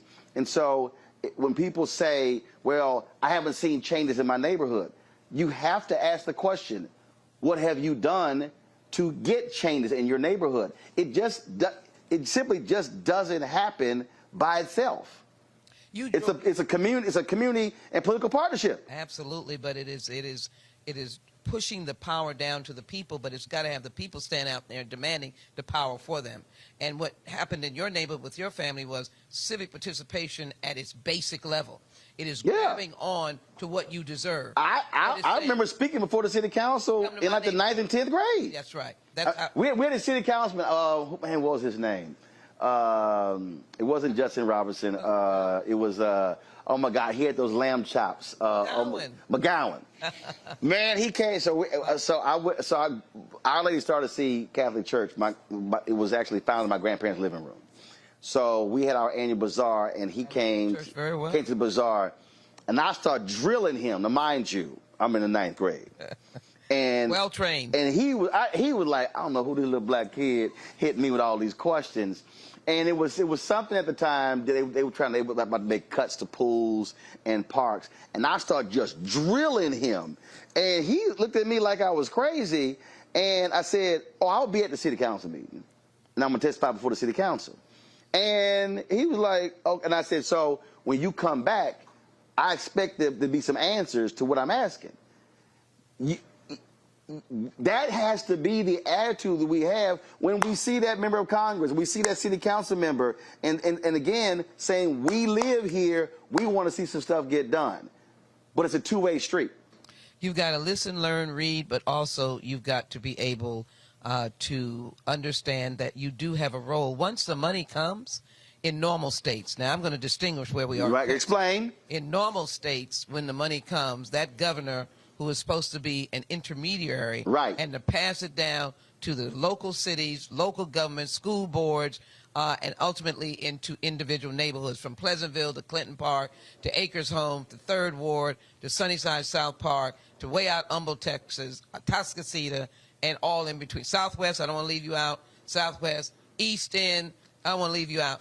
All those dollars from what we do in Washington are to get to the people. Right. But they get to the people by a interested governor is realizing his or her responsibility. Who's supposed to serve all constituents. All constituents, and to ensure that the dollars go for what they are. But this trash governor. We have a problem here. We have a serious problem. Hurricane Harvey. Purposely did not give money to this county. And to the city, in particular, and try to divide the county and the city. It was $4 billion. I led the fight for the monies of recovery. Happened to be a bipartisan fight after Hurricane Harvey. We got something like $150 billion. Right. But by way of law, it goes through the state. And it wasn't supposed to be a pass-through, not any kind of layered, let me test your attitude, or what color clothing are you wearing, or are you red or blue. It was supposed to be that people are hurting in our community. And so we still have a potential Title VI discrimination situation because monies did not fully come to the city of Houston, making the argument, oh, you're inside Harris County, which happens to be the 5th largest county in the nation, Houston, the 4th largest city. They're two distinct entities. They needed to get their money. But that needs to be the voices of the community as well, demanding that our governor function. We're still trying to determine where federal funds for the American Rescue Act, the CARES Act, have gone. Some of them, $4 billion at the county, at the border with the Lone Star Project, which today was declared worthless by a prosecutor who said, I can't prosecute any of these cases. $4 billion, all these National Guards on the troop, a total waste of money. That is correct. That is what a prosecutor said, because you're bringing me cases that I cannot prosecute because, first of all, you have no jurisdiction. All for a stunt. Federal issues. So taxpayers spend $4 billion on a stunt. And some of it federal dollars coming out of the money that was sent here for education, for the environment, for the improvement of our infrastructure. And I think these are the kinds of demands that should be asked. You cannot accept someone whose title is governor, and you accept them as governor, and the only thing you know that they do is that they're in Austin and they live in the governor's mansion, because that's about the greatest definition that one could give. Because governors usually are standing, cutting the ribbon. They're standing, announcing monies. They're announcing monies coming to Texas Southern University, for example. Got it. It would have been a great star in the governor's cap to give added money to Texas Southern University because of the inequity of years past. The desegregation lawsuit was signed in 2000, settled in 2000, which generated, by the way, this school that you're sitting in, and other dollars that came in around that time. But then we still slid backwards. The school still slid back, and I think most of the administration know that. So we're still fighting for equal dollars for Texas Southern University. The governor could add a feather in his cap by designating dollars for an urban university, and it would not have violated any law. He could have talked about lost learning. He could have talked about students who were less economically able. He could have talked about the infrastructure here. Texas Southern University has done excellent with what it's been given, but it should not suffer, and there should not be a dual system. Black Lives Matter and Black Voters Matter. I'm going to pull in Clif Albright, LaTosha Brown, co-founders of Black Voters Matter. Glad to have them. We are partnering with them on this. They are all around the country. Clif and LaTosha, we're joined by Congresswoman Sheila Jackson Lee. Just explain to people why having real partners like the Congresswoman is important for the work that y'all do, and how you explain to folk out there who have assumption that every politician is awful, everybody is lazy, they only care about themselves, that there are African Americans in elected office who are here for black people fighting for these issues, and we can't just allow them to be attacked, allow them to be marginalized, and why we must ensure that they are returning to office to deliver for us.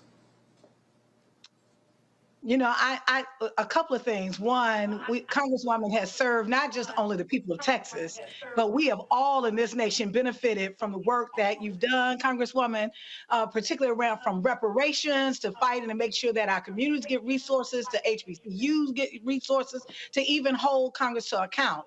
And so what we have to really recognize is that we actually have an ecosystem of leadership in our community. The goal is, how do we come together collectively and get people that are literally going to stand in alignment alignment that come from our community, that are representing our community and are fighting for our community. And we need people on all levels. We need people in the courtrooms. We need people in Congress. We need people on the Supreme Court. We need people in the streets. That is exactly how we make change. We have to have an entire ecosystem of Black folks that are standing in alignment saying that we support an agenda that is going to move our community forward, and that we work hand in hand to get those things done. There is a value, and when you're having people that are on the inside that are fighting on the inside, we need what has happened to Black folk in this nation. Every level, we have to have somebody that is fighting for us, whether they're in the C-suite, whether they are literally in the streets, at every single level, because we're being attacked at every single level. And we have to really recognize that we need people on the streets, but we need policy, and we need policymakers. But we also have to make sure that if we want to get policymakers in office that are literally going to look out for our interests, and guess who got to put them there? We've got to put them there. And that means that we've got to do the work. That means that we've got to come out and vote. Brother Cliff? Yeah, I mean, I couldn't say any better than what you just said. And I think it's important for folks to know that, when we have somebody that's willing to fight for us, after we've put them in office, after we've given them power to represent us, and as we're still holding them accountable, that part of that accountability means that we've got to stay engaged. Sometimes we've got to push them to even be able to sometimes stay in the line, right? Sometimes Congresswoman Jackson Lee needs us to be making some noise on the outside so that when they go in that negotiation room and they're working out the details on these bills, they can say, look, my people are out there, my constituents are out there, and they're upset, and this is what they're demanding, right? And so there's a partnership when we get this thing right, when we have people that are representing us and willing to fight for us, and that fight has to take sometimes different shapes and sizes, right? Sometimes it's the pure legislative function, but I know that Congresswoman Jackson Lee and others in the CBC have been with us as we were fighting for voting rights, and some that were willing to get arrested with us and hold hands and block doors with us. Sometimes it takes that. Sometimes it takes taking the route that Cori Bush took when she sat on the steps, or the route that John Lewis took when he sat in session on the floor of Congress. And so, having folks who are willing to take that fight in all of its manifestations, that's important. And that's why we're so proud to be able to work with folks like Sheila Jackson Lee and some other members that we know have been fighting the good fight, including H.R. 40 and reparations for a long time. Congresswoman, earlier. So, first, on that, what's the status of that? Well, let me, I'm going to come at that real big. I just want to comment on both of these dynamic iconic, can they hear me? Yeah, they got you. Dynamic icons that put their hands in the bucket. These are W. Du Bois and Booker T. Washington together. Booker T. Washington, put your bucket down. But they got their intellect with W. Du Bois. I want to emphasize it's layered. It is levels of energy and activism. We couldn't do it without them. But I need the folk that are out there talk. I'm going to answer the folk, and I'm going to answer the question about it don't make me no never mind. I want to use that. Why am I voting again? I voted in 2020. Why am I voting again? There's something about continuity. I hate to say it. I wish voting and success on getting the job done was overnight. I want them to understand when Rosa sat down in about 1955 on the bus, Dr. King didn't get the Voting Rights Act with all the foot soldiers and people who had died 1965. That's right. 1964 was the Civil Rights Act. And then we had long gaps. We had the Great Society. We pushed that. But there are long gaps because we keep going forward and keep going backwards. Don't give up on the vote because you got to keep pushing the agenda. Mm-hmm. And so I didn't finish all the stuff the Congressional Black Caucus said, the American Rescue Act, the CARES Act, but the CHIPS Act, chaired by an African-American woman, Eddie Bernice Johnson, the Science Committee. The CHIPS Act is when you folk couldn't get the chips for your phone. We are now giving billions of dollars to create jobs, to create our own chip, bring that manufacturing back in. I'm setting up a center right here in the 18th Congressional District. Now, I'm going to be able to put a big sign. You did this. You voted, and that's how we got this, all right? Because a president was there to sign a law that came about through the energy of the Congressional Black Caucus. Let me also say to you, on the criminal justice end, we reduced your sentencing. We had the First Step Act. My good friend, Brother Jeffries, but then I had in the sentencing reduction. Well, I had to remind people, and again, this is when people get caught up. I had to remind people that, first of all, Trump didn't pass that. Please if it doesn't pass the House, ain't nothing for the Senate to vote on. And then even when it passed the House, it was Democrats in the Senate who said, no, this ain't good enough, and they actually had to strengthen it. Then it was passed, and then it goes to his desk to sign. But a lot of folk act as if that didn't exist. Well, as they say, we hear the backstory of that bill was that... was Paul Harvey say the rest of the story? The rest of the story is that he was hoping that was going to get him black votes, and he was very unhappy that it did not. But black people understand. I think they understand who's in their best interest. But I want to answer your question about H.R. 40. What this whole journey is about. I don't want people to say, well, I got to be in here for 50 years to get something done. No, I'm not saying that. What I'm saying is that you've got to be consistent and persistent and determined, and you can do so by making sure that you continue the journey. The journey was you had Joe Biden elected, and I didn't vote. My vote wasn't the one that got him elected. It was all of everybody's vote that got him elected, and particularly the energy of African Americans. Go back to Georgia and everywhere else. Now you got to continue the journey. Then you can look back and say, well, I didn't get anything. You got to continue to get a Senate. You got to continue to get a House in the hands of those who you think will listen to you. I always say, vote for the person that you can fuss at, and they'll call you back. Don't vote for the person that you have to stand outside throwing a stone, and they don't even hear you. Right. Do that. And so H.R. 40 is on the verge. 217 co-sponsors. We got our challenges. We got our challenge in the Senate. We don't have enough folk in the Senate. But the point is, we can get a vote on the floor. You drop the numbers, and we don't keep the House. And when I say that, when you say we, you know that I happen to be a Democrat. We don't keep the House because it was the Democrats who led it out of judiciary. Jerry Nalstein. Congressman, I had to tell you this here because I had to do. And I got to tell them what H.R. 40 is before you do that. I've had the Commission to Study Slavery and Develop Reparation Proposals. No, it is not a study. The study part of it is a roadmap to then go to see what are the next steps on this whole issue of repair. And I hate people like, what is we'll never get it. The idea, it is an international legal theory that has been utilized around the world. It is not unfair to expect that African Americans can have systemic change. For example, your reparations could be never to see an HBCU closed. It could be dealing with the urban blight.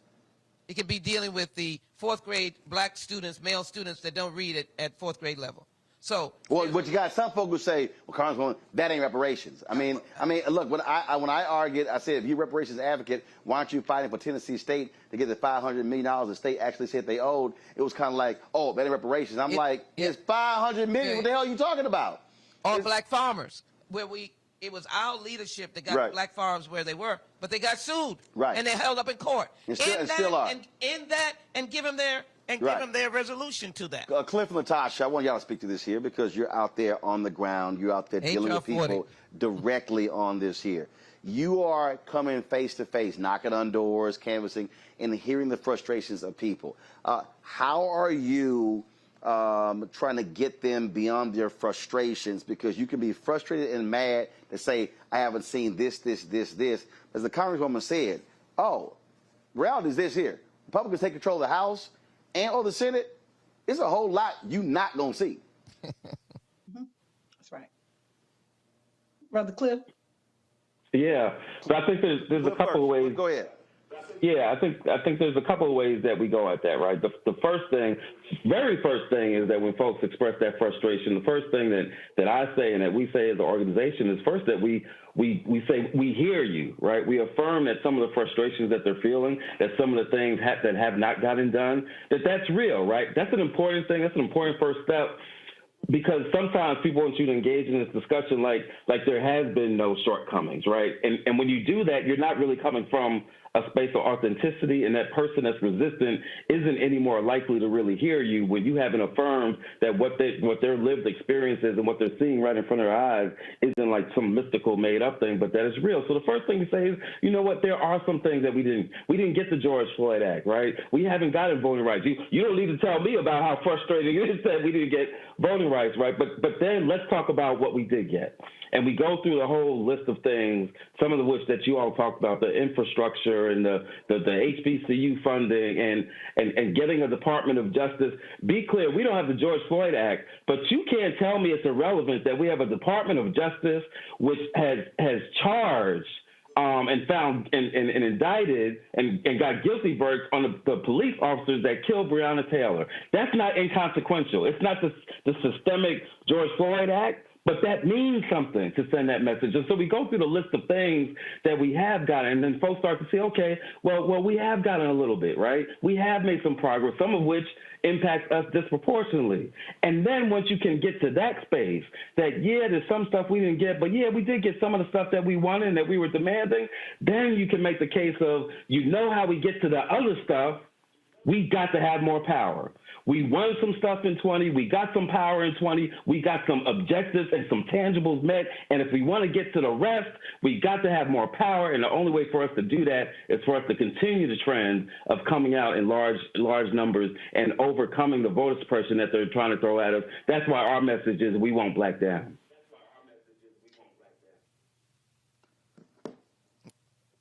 LaTosha, take it. I am ditto with everything that Brother Clif has said. I will also say, that I think what is important is for us to really recognize our community is at war.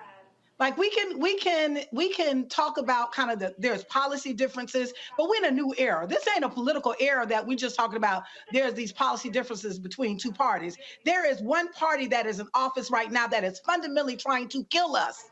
Right. And that is not hyperbole. That when we're looking at the kind of policy, when we're looking at a party just on the refusal because a black man led it to expand health care, when we're seeing hospitals just like in Georgia, 8 hospitals are closing. We're seeing millions of people in the South that desperately need health care, like not have access to health care. We're seeing governors and in a moment where we're hearing from people who are saying that their electric bills, their utility bills are doubling or tripling, that they need fundamental help. And here you have a governor that is playing with the lives of people for his own political agenda. We see that with the Republican governor in Texas. We see it here in Georgia. We're seeing it in Mississippi with folks with their water. We're seeing it in Florida with DeSantis.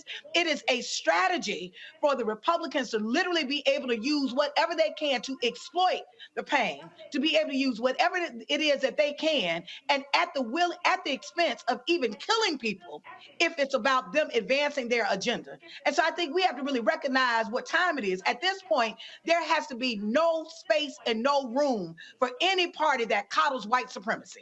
That at the end of the day, if you align yourself with those that are seeking to kill us, to actually undermine us, to destroy us, that there has to be zero tolerance. And so the reason why I'm saying that is because sometimes we create these false equivalencies. Yes, I am the first one to say that I have been a critic of both the Republican and the Democratic Party and will continue to be so when necessary, right? But at the end of the day, we're not going to act like we talk about the same two things, right? We're literally talking about, we're in a moment right now, not only that we're seeing voter suppression, we're in a moment when we're seeing millions of dollars, like I can take the state of Mississippi, millions of dollars that should have been gone to actually support a crumbling system, a crumbling infrastructure system, millions of dollars of people who desperately needed TANF support around food stamps and other assistance in one of the poorest states, that money be used to Republican cronies to actually be able to build a soccer stadium for his daughter's school.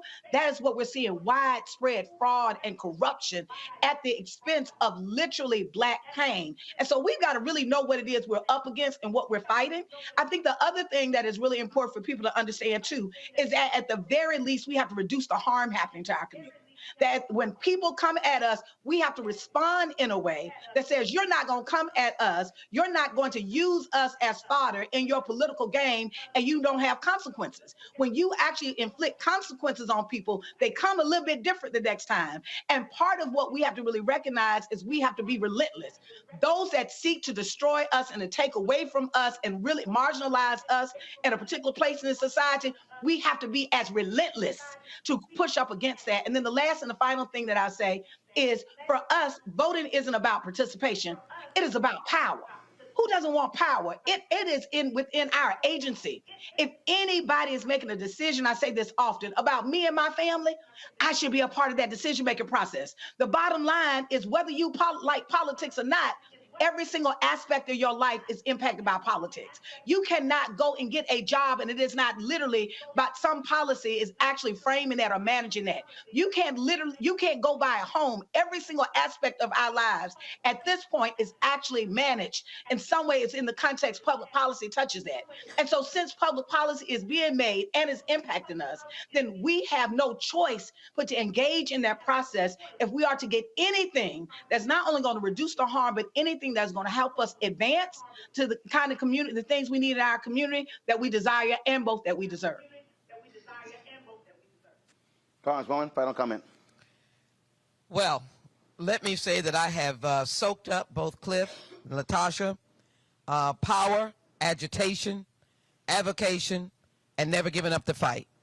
But it is matched by the legislative actions that come about in our halls of Congress and legislatures, council seats, and otherwise. I need black folk to realize that they need to grab all of it, that they are, as citizens of the United States and freed slaves, the descendants of those who put down, if you will, their power in the soil as slaves, to be recognized, to be rewarded, never, until this time, that they take their rightful place and never take a step back from both the participation and the power. Out of that comes results. And if you continue, then what we have not gotten, voting rights, and let me pay tribute to Judge Ketanji Brown Jackson, as I said in the United States Supreme Court, where she gave a lesson to the other jurors, justices, to realize they have no out but to rule in favor of the plaintiffs in that Alabama case, which is to say that voting rights will be protected. But we're not finished. We need participation and power to get the Voting Rights Act passed, named the John Robert Lewis Voting Rights Act, a CBC product out of Terry Sewell, who comes out of Alabama. And then we did not get the law passed by legislature or legislation of the George Floyd Police and Justice Act. But we got an executive order, but we're not finished because you have to get a law. And so why are we voting? You're voting so that you insist that there is a concrete voting rights law passed. You insist that we don't have to go hat in hand to the Supreme Court just to be able to vote. You insist that you can get a drink of water on a voting line. You insist that you have an overall Police and Justice Act in the United States that covers Minnesota, Mississippi, New York, Texas, and beyond. And so the idea of this election here in Texas, I've got to mention Beto O'Rouke, compassionate, caring, listening. What do we have as a contrast? Don't think that doesn't touch your very pocketbook, your very home, your loved ones, and your future. And if you understand that black folk drive the cultural engine of this nation and the moral engine of this nation, and so goes the nation, so goes African Americans, so goes African Americans, so goes the nation, embracing other people of color. I don't want anybody to say we've left anyone out. But the point is that as those who, how should I say it, built this nation on the very essence of cotton picking, they built this nation. They created Wall Street, the commodities exchange. They built the White House. They built the United States Capitol. Their time is due. Their time is now. And that item that you use, along with agitation, right now we're having a trial, the first trial of a black woman in Houston, shot by an officer while she was in a mental health crisis, shot dead, point blank, not in the back, looking straight at her. You need to be in the mix to ensure that policing changes, that education changes, that the economic infrastructure changes, that banks change, that access to capital change, that small businesses change. How do you do that? You continue the journey. And you fight for H.R. 40. I need everybody fighting for H.R. 40. I'm determined for it not to be seen as something that will never come or that we don't need. You absolutely do need. Did you work over 200 years without compensation, without life insurance, without any kind of acknowledgement? Do you see disparities across America in our community? Yes, in 2022. And what we hope with a reparations construct, Tennessee would get their money. Black farmers would get their money. But also systems would change. in policing, in education, in HBCU. So I finish on this note. It is a combination. It is not all one. It is not all those elected officials, all those public servants. I don't hear anything from them. It is getting there and insisting that they do. It is getting there and being heard. And it's agitation when needed. And as my brother and sister said, it is power. It is standing up when needed. It is taking a stand and never falling. And for, how should I say, for God's sakes, black folk, let's be united. We're all different. We're in different regions. But there's nothing stronger than the fists. Fingers on the hand, kind of weak. But you put the hand together and you make us as strong as we possibly can. We don't have to launch out at somebody else. We can just be strong on our agenda, our power, and the children that come behind us. We will have to be able to say, they never gave up on me. And John Lewis said, they never gave out, they never gave in, they never gave up. That's what I think this election should be. Don't give up, don't give out, and don't give in. Get to the polls and vote, and then demand your rightful place when those who are elected are your choice, and they keep the House, the Senate, the governorships change in Georgia and Texas. What a miracle that will be. And then let's hold everybody accountable. I'm ready to own up. I'm ready to be accountable. Hold me up, because I'm going to fight like heck for folk, because their vote counts.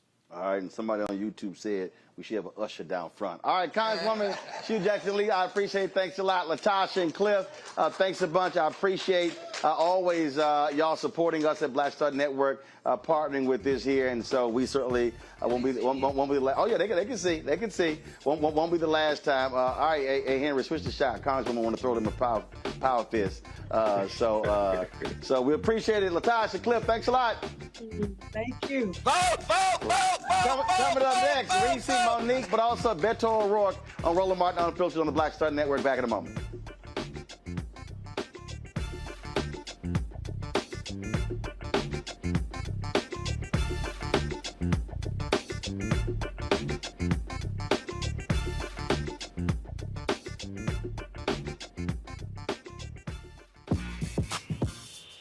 When we invest in ourselves, our glow, our vision, our vibe, we all shine. Together, we are black beyond measure.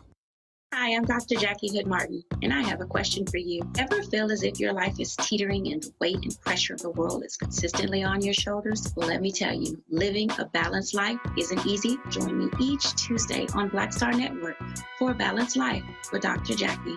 We'll laugh together, cry together, pull ourselves together, and cheer each other on. So join me for new shows each Tuesday on Black Star Network, A Balanced Life with Dr. Jackie. When we invest in ourselves, we all shine. Together, we are black beyond measure. Libraries empower the community with education. Liberia Economic Development Initiative, LEDI, is hosting the International Life Changers Awards and Liberia's Bicentennial to celebrate LEDI building the country's first modern public library and technology center. Join event host Roland Martin. Our honorees, Reverend Dr. Jamal Bryant, Zernona Clayton, Thomas Dorch Jr., Dana Lupton, Dr. Tammy Graysteele, on October 29th at the CNN Center, Atlanta. There are no public libraries in Liberia, but together we can change that. Get tickets at ledinow.org.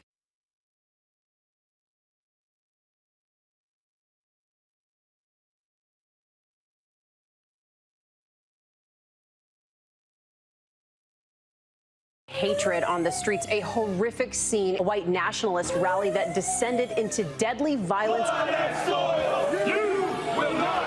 White people are losing their damn minds. As an angry pro-Trump mob storms the U.S. Capitol, we've seen shootings. We're about to see the rise of what I call white minority resistance. We have seen white folks in this country who simply cannot tolerate black folks voting. I think what we're seeing is the inevitable result of violent denial. This is part of American history. Every time that people of color have made progress, whether real or symbolic, there has been what Carol Anderson at Emory University calls white rage as a backlash. This is the rise of the Proud Boys and the Boogaloo Boys. America, there's going to be more of this. Here's all the Proud Boys, guys. This country is getting increasingly racist in its behaviors and its attitudes because of the fear of white people. The fear that they're taking our jobs, they're taking our resources, they're taking our women. This is white fear.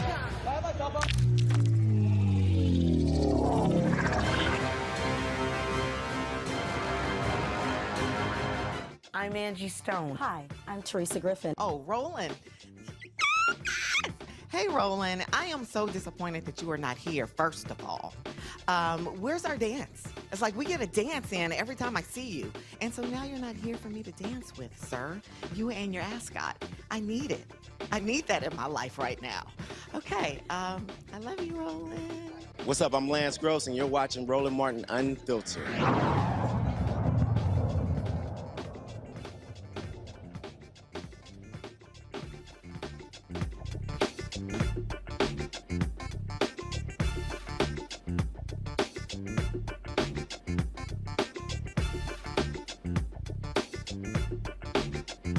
Ready?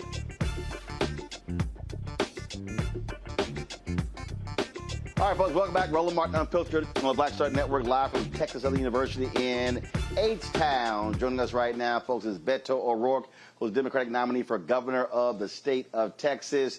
And if I had to be a bet man, without seeing him yet, Beto, what, you got a blue shirt on? Absolutely. How's it going? It's really good. We are in South Oak Cliff here in Dallas, about to go to a high school football game. It's Friday night, and you know, as a native Texan, a Houstonian, someone who is at A&M, this is part of the religion and culture of this state. So we're going to be there with people that we want to serve, get a chance to watch a great game, and continue this campaign. 32 days out, and I feel really good about where we are and what we're going to do on November 8th. You have been, I saw some of the debate with Governor Greg Abbott. I must say, as somebody who is still registered in Dallas County, I thought it was really trash to have a debate and literally say, don't invite anyone into the audience. What's the whole point of having a 1,000-seat auditorium?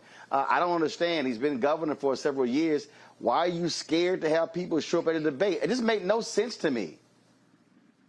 He hasn't had one public event this entire year where any of his constituents who support him, oppose him, who just want to make sure that they can meet him or hold him accountable have been able to attend. I think you used the best word. He's scared of them. He's been governor for 8 years. His party controls every position of power statewide in the legislature, appointments committees, and commissions. And I think his fear is based on the fact that he has so badly failed the state. The grid went out on his watch. It's still not fixed. The most extreme abortion ban in America without exception for rape or incest. Gun violence now the leading cause of death for kids and teenagers. And it's been 19 weeks, Roland, since Uvalde, and he hasn't done a thing to make it any less likely that that happens in any other classroom and in any other community in this state. So doesn't have much to run on or to say, is going to have a hard time defending that record. He's thinking that if he just hides in a bunker, he's going to be able to skate through or at least squeak by. But we're out here with the people, including those who don't always agree with us, and bringing them in. We were at your alma mater at A&M last week, had a huge turnout, filled an 800-person theater, and then there were hundreds of young people outside who could not get in.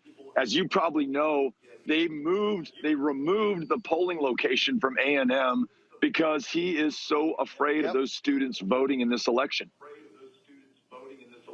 And they lied. They actually say it's because of low turnout. Anybody knows that is one of the highest voter turnout locations in Brazos County. That's just a flat-out lie. Absolutely. It's the same thing that they tried to do at Prairie View, A&M, at TSU. I mean, this is across the state wherever young people are, because he knows that they will be the margin of victory in this election, and he's trying to keep them from voting.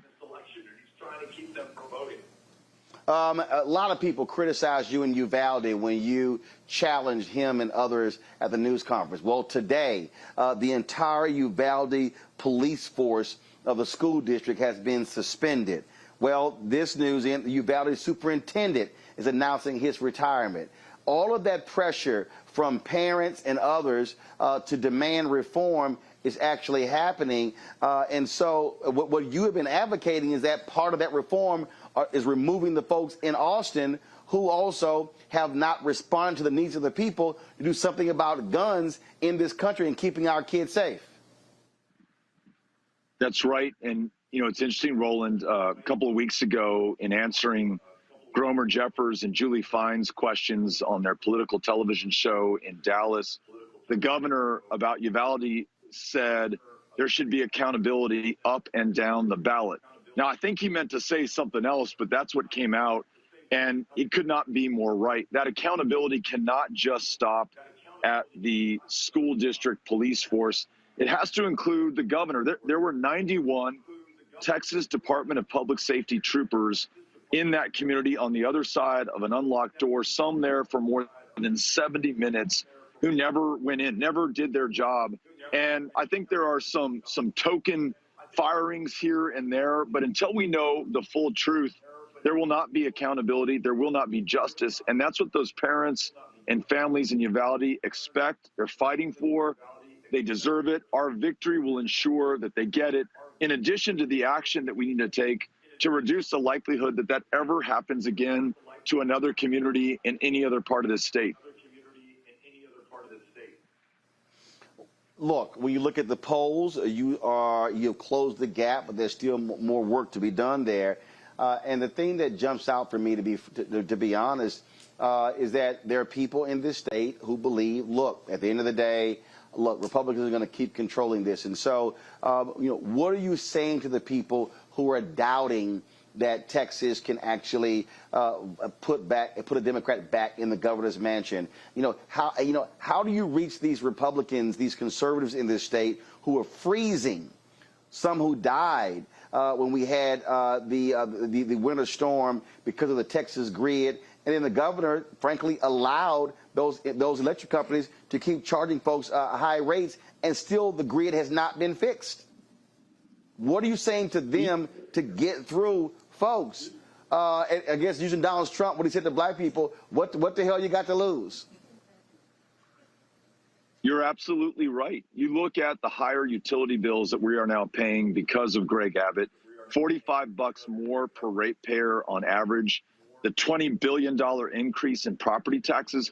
Roland, today in Texas, on average, we are paying more in taxes than people are in California. And it used to be the other way around, and there was this whole idea that there was tax flight from California to Texas. It may now start moving in the other direction. He's the single greatest driver of inflation in the state, and his extremism, whether on abortion, on guns, on CRT, and trying to scare people about our own history and drive even more teachers out of the classroom, it is making us less competitive for business, for capital, for talent, and we're going to have our lunch eaten by other states and other countries. But there's this also, beyond the disaffected Republican and independent, who I know we can bring over, especially after I saw the focus group results following the debate last Friday.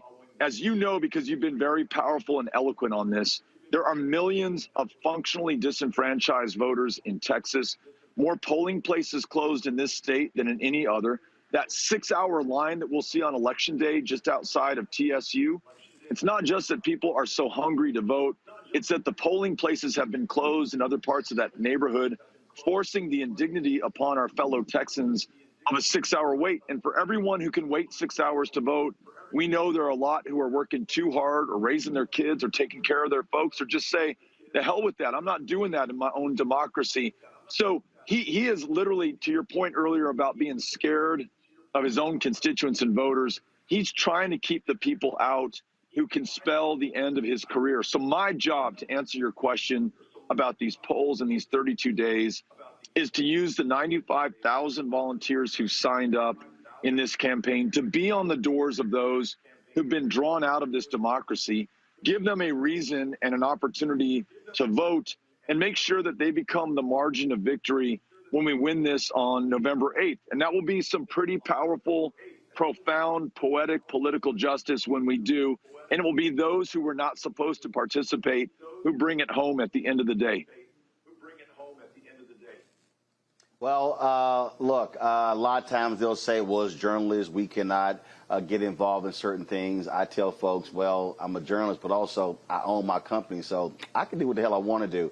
I've got 13 nieces and nephews, and so this election is about their future as well. So whatever you need me to do, let me know, because I've been clear. I tweeted Abbott and Dan Patrick directly. They are horrible for this state. And frankly, it's time for them to go. And we certainly need someone like you in that governor's mansion. And so we appreciate you coming on the show. Let me know if I need to come back to Texas to do something, because we've got to get those folks to understand that those disaffected voters can actually be the difference if they use their power. Absolutely. And we'll take you up on it. And I'm grateful for it. It means the world to us. Wish you much success in the rest of your stay here. And yes, over the next 32 days, let's find a way to get you back. All right. Sounds great. I appreciate it. Thanks a lot. Adios.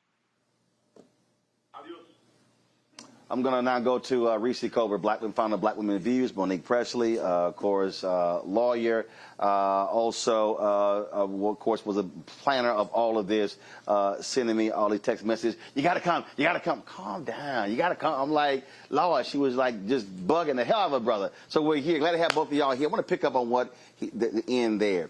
That really is the key. Reverend Barber talks about this here. 140 million poor people in this country, low-income poor people. And really, the largest voting by other people who don't vote.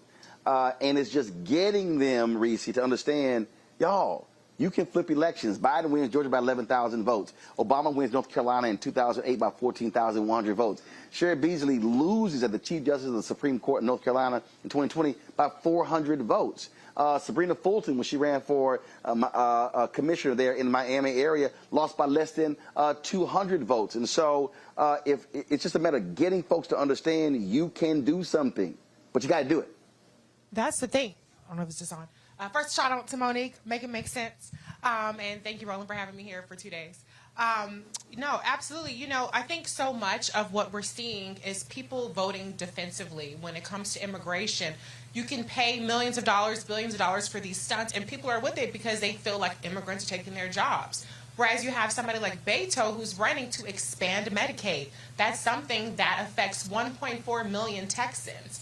You have a teacher shortage. He's running to recruit more teachers. He's running to lower taxes. Greg Abbott is actually trying to implement increased sales taxes. That's a sales tax on working people and people who don't have property. And so there are a lot of affirmative reasons to vote for Beto, and there are a lot of defensive reasons to vote against Greg Abbott. But people have to understand the tangible things that are at stake in this election.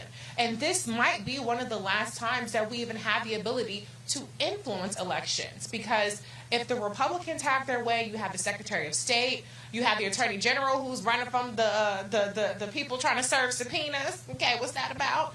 And you have Greg Abbott, who's also under federal investigation. Let's be real clear. Oh, yes. Hello. Law and order. So much for that. So you have these Republicans who are hell-bent on making sure that they hold on to power come hell or high water. And so not just in Texas, but around the country, this is one of our greatest stands that we can take in 2008. And it costs you nothing. It costs you time, but it's not something you have to pay for in monetarily. Monique, at that point, hold on to power. Dana Lash, conservative, called one of the women who is the mother of Herschel Walker's child a skank. Ooh, no. Call her a skank because she talked about having an abortion. But here's what she said. She said, I don't care. Mm-hmm. We want that seat. And what I keep trying to and I do it constantly trying to explain to people, they understand power. Look, Chris Christie was really pissed at me when I jammed him up on ABC This Week a year ago when I said, you cared about power, not party. Yes, power and party. Not principles, not values, not morals, not character, power. And I think for many Democrats and progressives, it's how does someone make me feel? I want to feel good. I need to believe in them. Most of these Republicans, they actually hate Donald Trump. Talk to them privately, and I know you listen in on one conversation. I didn't forget when they were trashing him, two of his biggest defenders, trashing big time. Oh, they hate him privately. but it's about power. And people have to understand that's what this is about. Power, money. Yes, that is what it's about. But to your point, getting us to know that it's possible for us to have it, to access it, to utilize it, and that one of the ways that we can do that is through the vote. Those are the steps. And when we have been for generations marginalized, and when we have been imprisoned, not just through chains or through shackles, but then later through finance, then later through health, and then it ends up where it's in your mind. They talk in psychology about the fact that the vestiges of slavery are not just in our finances, it's running through our DNA. It affects the manner in which we think about ourselves. I know that's in H.R. 40 because my congressman right here will tell you that part of what they're trying to do with the legislation is get us the mental health that we need. So if that's where we are, and if that's what we're facing, then it's stuff like this that shows us if you vote and you take your vote seriously and you are an engaged citizen, that we can make a difference. We can make change. Listen, I am home. I am Texas. Yes, I am serious about this. Yes, I bothered you. I bothered Congresswoman. I bothered Reese. I bothered Lurie. I bothered Beto. Thank you, Aisha McClendon, Senior Advisor to Beto O'Rouke, for ensuring. Thank you, Jason Lee, Deputy Campaign Manager, for making sure that that happened today. I appreciate y'all. But the reason is, when I was 12 years old, the first political campaign I ever worked on was putting signs in my neighbor's yard when Ann Richards was running for treasurer in this state. And she was the first woman to hold a statewide office in 50 years. Now, there are people who are living now and live in Texas and don't even know that we were ever blue. All blue. And all of my childhood, we were blue. So I was with Ann when Ann was commissioner. I was putting signs in at 12 years old for a 1983 race when she became treasurer. I watched her become governor, and now her daughter has run nationwide organizations. Listen, the same legacy that enables Reese to sit here, the same legacy of this building that is named after Barbara Jordan and Mickey Leland for the seat that our esteemed Congresswoman is sitting right here holding, that legacy is in the vote. It's in the vote. And so for me, I believe that if there's any single person we can convince that it is worth it to stand, and if we have organizations like Black Voters Matter who will show up for Black media, show up for voters and give us comfort food if they let us, we'll get on a bus and go across the nation, then I think that is work well done. So I thank you, Roland, for letting us be here today and do it. You use the word tangibles, Reese, and I hear all these folk out here yelling, hollering, screaming tangibles. And when I was on the Breakfast Club, we recorded the interview on Tuesday. It ran today. And I had to walk folk through that. And I said, first of all, to all of these simple Simons out there who are yelling tangibles, first of all, a candidate can only make a promise. Mm-hmm. This is what I will do to fight for this if you elect me. Right. But then if they win, it's now called math. Mm. So for all the folk who are hollering about reparations, you need 218 votes in the House for it to pass. Not 210, not 195, 218. Now, if it's another issue on a school board, let's say you got 9 school board members, you elect 1, you need 4 more votes. It's math. It's math. It's math. You need majority. Yeah. City council, you need majority. And so you can say, I'm demanding this.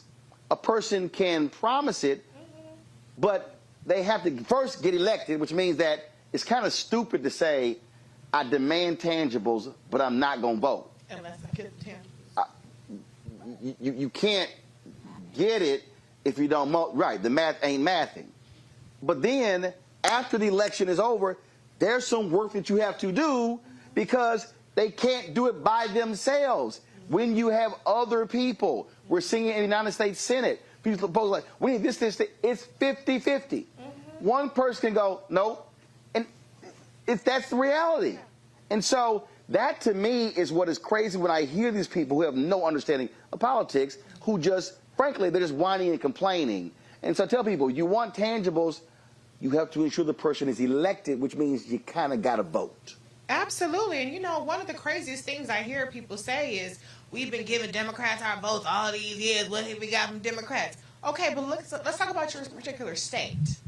Because in your state, who has the power? Is it the Democrats that have the power, or is it the Republicans that have the power? In Texas, Republicans have the power. They have the trifecta.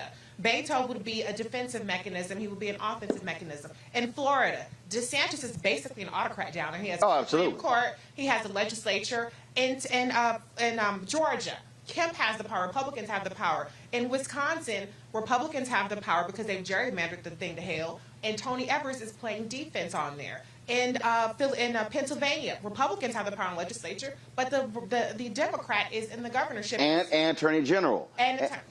Hello. So when you talk about what our votes are getting, hey, we need to keep voting. But also recognize that sometimes our votes alone don't do it, because you have to win, okay? And so we can vote for the Democrats if they're not the ones in power, and they're holding the wrong people accountable. And even if the Democrat doesn't win, you got to give the Republican hell who is in office, because you're still a constituent. Exactly. You can't say, oh, well, I ain't going to say nothing for 4 years. No, we got to be showing up and that behind. That's why I want to talk about Tennessee. Mm-hmm. They control the legislature.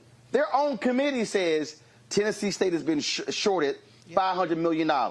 But then you have these weak folk, and I ain't even going to say his name, but he's ridiculous. They took offense when I said, where y'all FBA B1 ADOS people? Where's your rally fight for Tennessee State? Right. And well, that ain't reparations. Oh, but you couldn't even figure out how to get a permit in Washington, D.C. Yeah, that's petty. You couldn't even figure that out, and it's not hard, okay? But y'all don't want to say nothing about getting Tennessee State $500 million, but y'all claim y'all love black people, and y'all claim y'all want black people to get stuff. That's what I'm talking about there. It's like, yo, understand, that's a perfect example. We should be applying pressure to Republicans in Tennessee. Where's the money?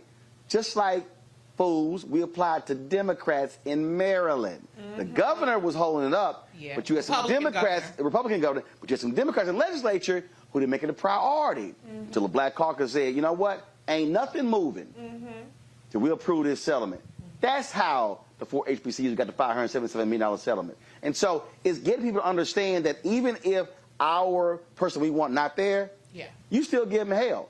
We should be rolling up in Austin telling Abbott, Dan Patrick, when he's speaking around Houston, all y'all folk roll up on him and say, oh, we still constituents. You represent us, because what they've done is they've said, oh, black people, we don't care about y'all. We going to govern for these people over here. That's also how we got to be challenging folks. And can I just say one more thing on this topic, because, you know, we have Congresswoman Sheila Jackson Lee here. There's so much more smoke for her and the CBC on the issue of reparations. I've looked at the social media traffic. Where's the ad towards Rand Paul? Where's the ad towards Mitch McConnell? Where's the ads towards Kevin McCarthy? They aren't there. Where's the ads towards Herschel Walker, who said that reparations is basically a sin?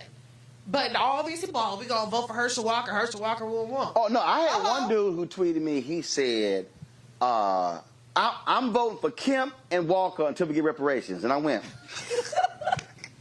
I said, can you please show me an example where either one has actually supported the issue? And then I had this other dude who was like, Roland, all you do is shield for these Democrats, cut the check. And I responded, I said, can you please show me one Republican in Congress who supports your initiative? I said, now I'm confused. So you're trashing Democrats, who is your only pathway to the money. Right. I said, I'm just saying that's kind of dumb. I said, now, if you're opposing a Democrat who doesn't support it, that's different. I said, but you literally are trashing the very people who are advancing it. And then I get this one. Well, HR 40, that ain't nothing this week. Okay, so please show me what's your option. See, that's the other deal. I just fundamentally believe that a number of these folks are agents. Oh, yeah, 100%. Trolls. They hate anything and everything, and all they actually are about are clicks and grifting and attention. And feel free for y'all to make more videos about me, because my artist is bigger than yours anyway. And y'all combined. You can tell it's 8 o'clock. So go ahead. But the issue is the perception about the vote, right? There you go. Because what you're saying is they're saying, well, I'm not going to vote for them. I'm going to vote for Kemp, and I'm going to vote for this one, as if Stacey is the one who's not going to be okay if she doesn't become governor. As if Joe Biden is no longer president of the United States, he's going to be on the struggle bus. As if the VP, if we don't support the VP, won't be able to feed her family. They're looking at their vote as if it is something that is doing someone else a favor, not as a control point, an access to power where you place a demand for the things that you want. If President Biden doesn't remain president, it hurts my family, not his. I mean, nobody wants any of those other options, but I've got young children. You know, I've got teens. I want my grandchildren to be okay. So when I'm voting, I'm not thinking about doing President Biden a favor by giving him 4 more years in the White House. I'm thinking about doing my children a favor by giving them an opportunity at clean air. Yep. So I would encourage people to think about your vote as an access point, your vote as power, and your vote as money. It's like sitting at the table and saying, I don't eat broccoli. I don't eat broccoli, but you're willing to vote for somebody who's only going to feed you broccoli. And they're going to keep feeding it to you until you either starve and die or until you decide you like it. And so what we're seeing right now in the ADOS land is people who've decided they liked it, and that's as far as I'm going. I hate broccoli. Give me cabbage. All right, that is it for us. First of all, when is the voter registration deadline in Texas? Tuesday. It is this Tuesday, the 11th of October, and you cannot register to vote online. You cannot postmark it a day later. You have to have it either in a voter registration box or you have to have it in a mailbox postmarked for the 11th. So please, and it requires you to know your county when you put it on there. So you can go to vote.org or you can go to the links at blackvotersmatterfund.org in order to figure out your county and then figure out how to download the form. You can actually, if you go to vote.org, fill out the form online and then print it. Then all you got to do is manage a stamp. But the last day to register for this election for November 8th is on the 11th. Can I please thank some vendors? Do we have to do that? Thank you, Lamont Kitchen, for the food that we are all about to eat. We appreciate you. Thank you, Rob. Who's that? Oh, Lamont Kitchen, owned by Reginald Martin. Yeah, I'm just saying, my grandmother found the business. I'm just saying, you might want to add that. Yeah, I'm just saying. Yes, Lamont is a family name. Thank you, Rob G., the General, for DJing. Thank you to Greenleaf, which is... I don't know if I can say what kind of dispensary it is, but they made a considerable, it's legal, they made a considerable donation, and we appreciate them. Thank you to Reese Lurie, to every cuss who was on here, to Congresswoman Sheila Jackson Lee, Beto, Jesus, everybody. I appreciate y'all. Okay. All right, then. So, folks, that is it for us. Again, we want to appreciate Black Voters Matter. We want to appreciate the Congresswoman, Beto, everybody else who participated. We want to thank the law students here as well. And want to thank folks for coming out. Young brother right here walking. He's like, my mama watch your show every day. See? That's why I keep telling y'all. See, when mamas and daddies watch, they make their kids watch. That's how the kids get informed. See? Y'all can't be sending y'all kids out the room. I'm sorry. Thank you, Texas Southern University, Dean Douglas, the School of Public Affairs, and the law school for enabling us to come into this wonderful establishment to do this show and being so helpful. I appreciate it. Absolutely, absolutely. And so, folks, again, deadline is Tuesday, and so we're going to be giving you the deadlines. So, Kara, make a note of all the states when the deadlines are. Then also, we're going to start driving people when it comes to early early voting.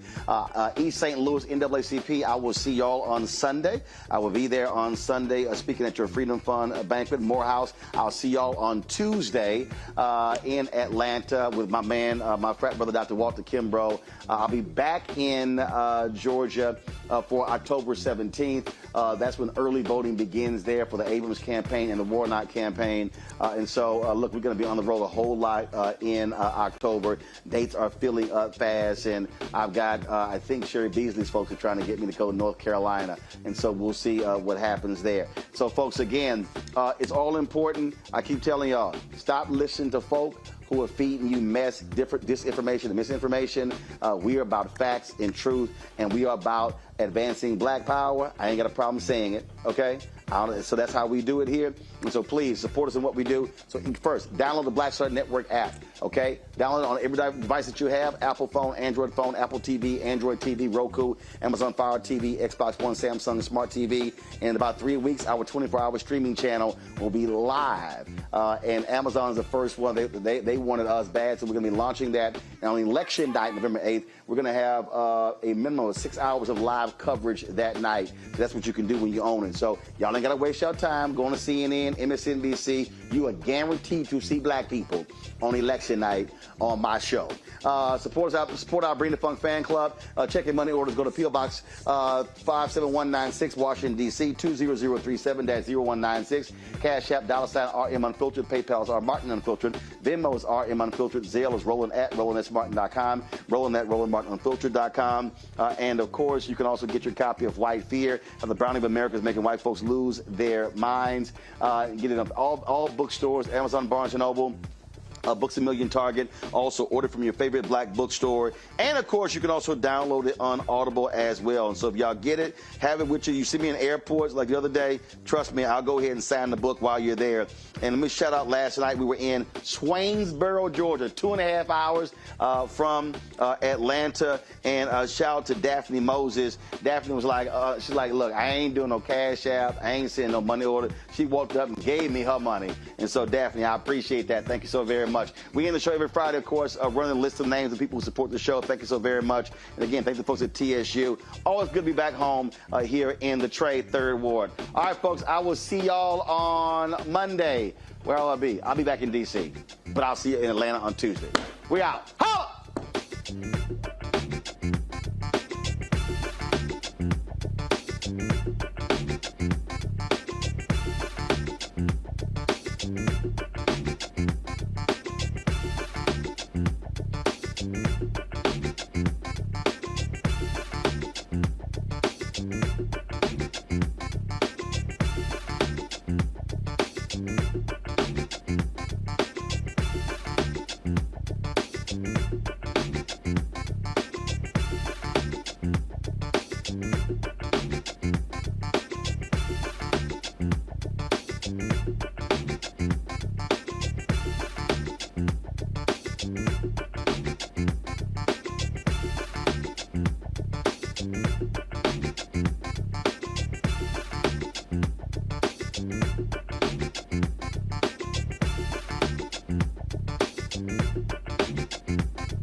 Martin!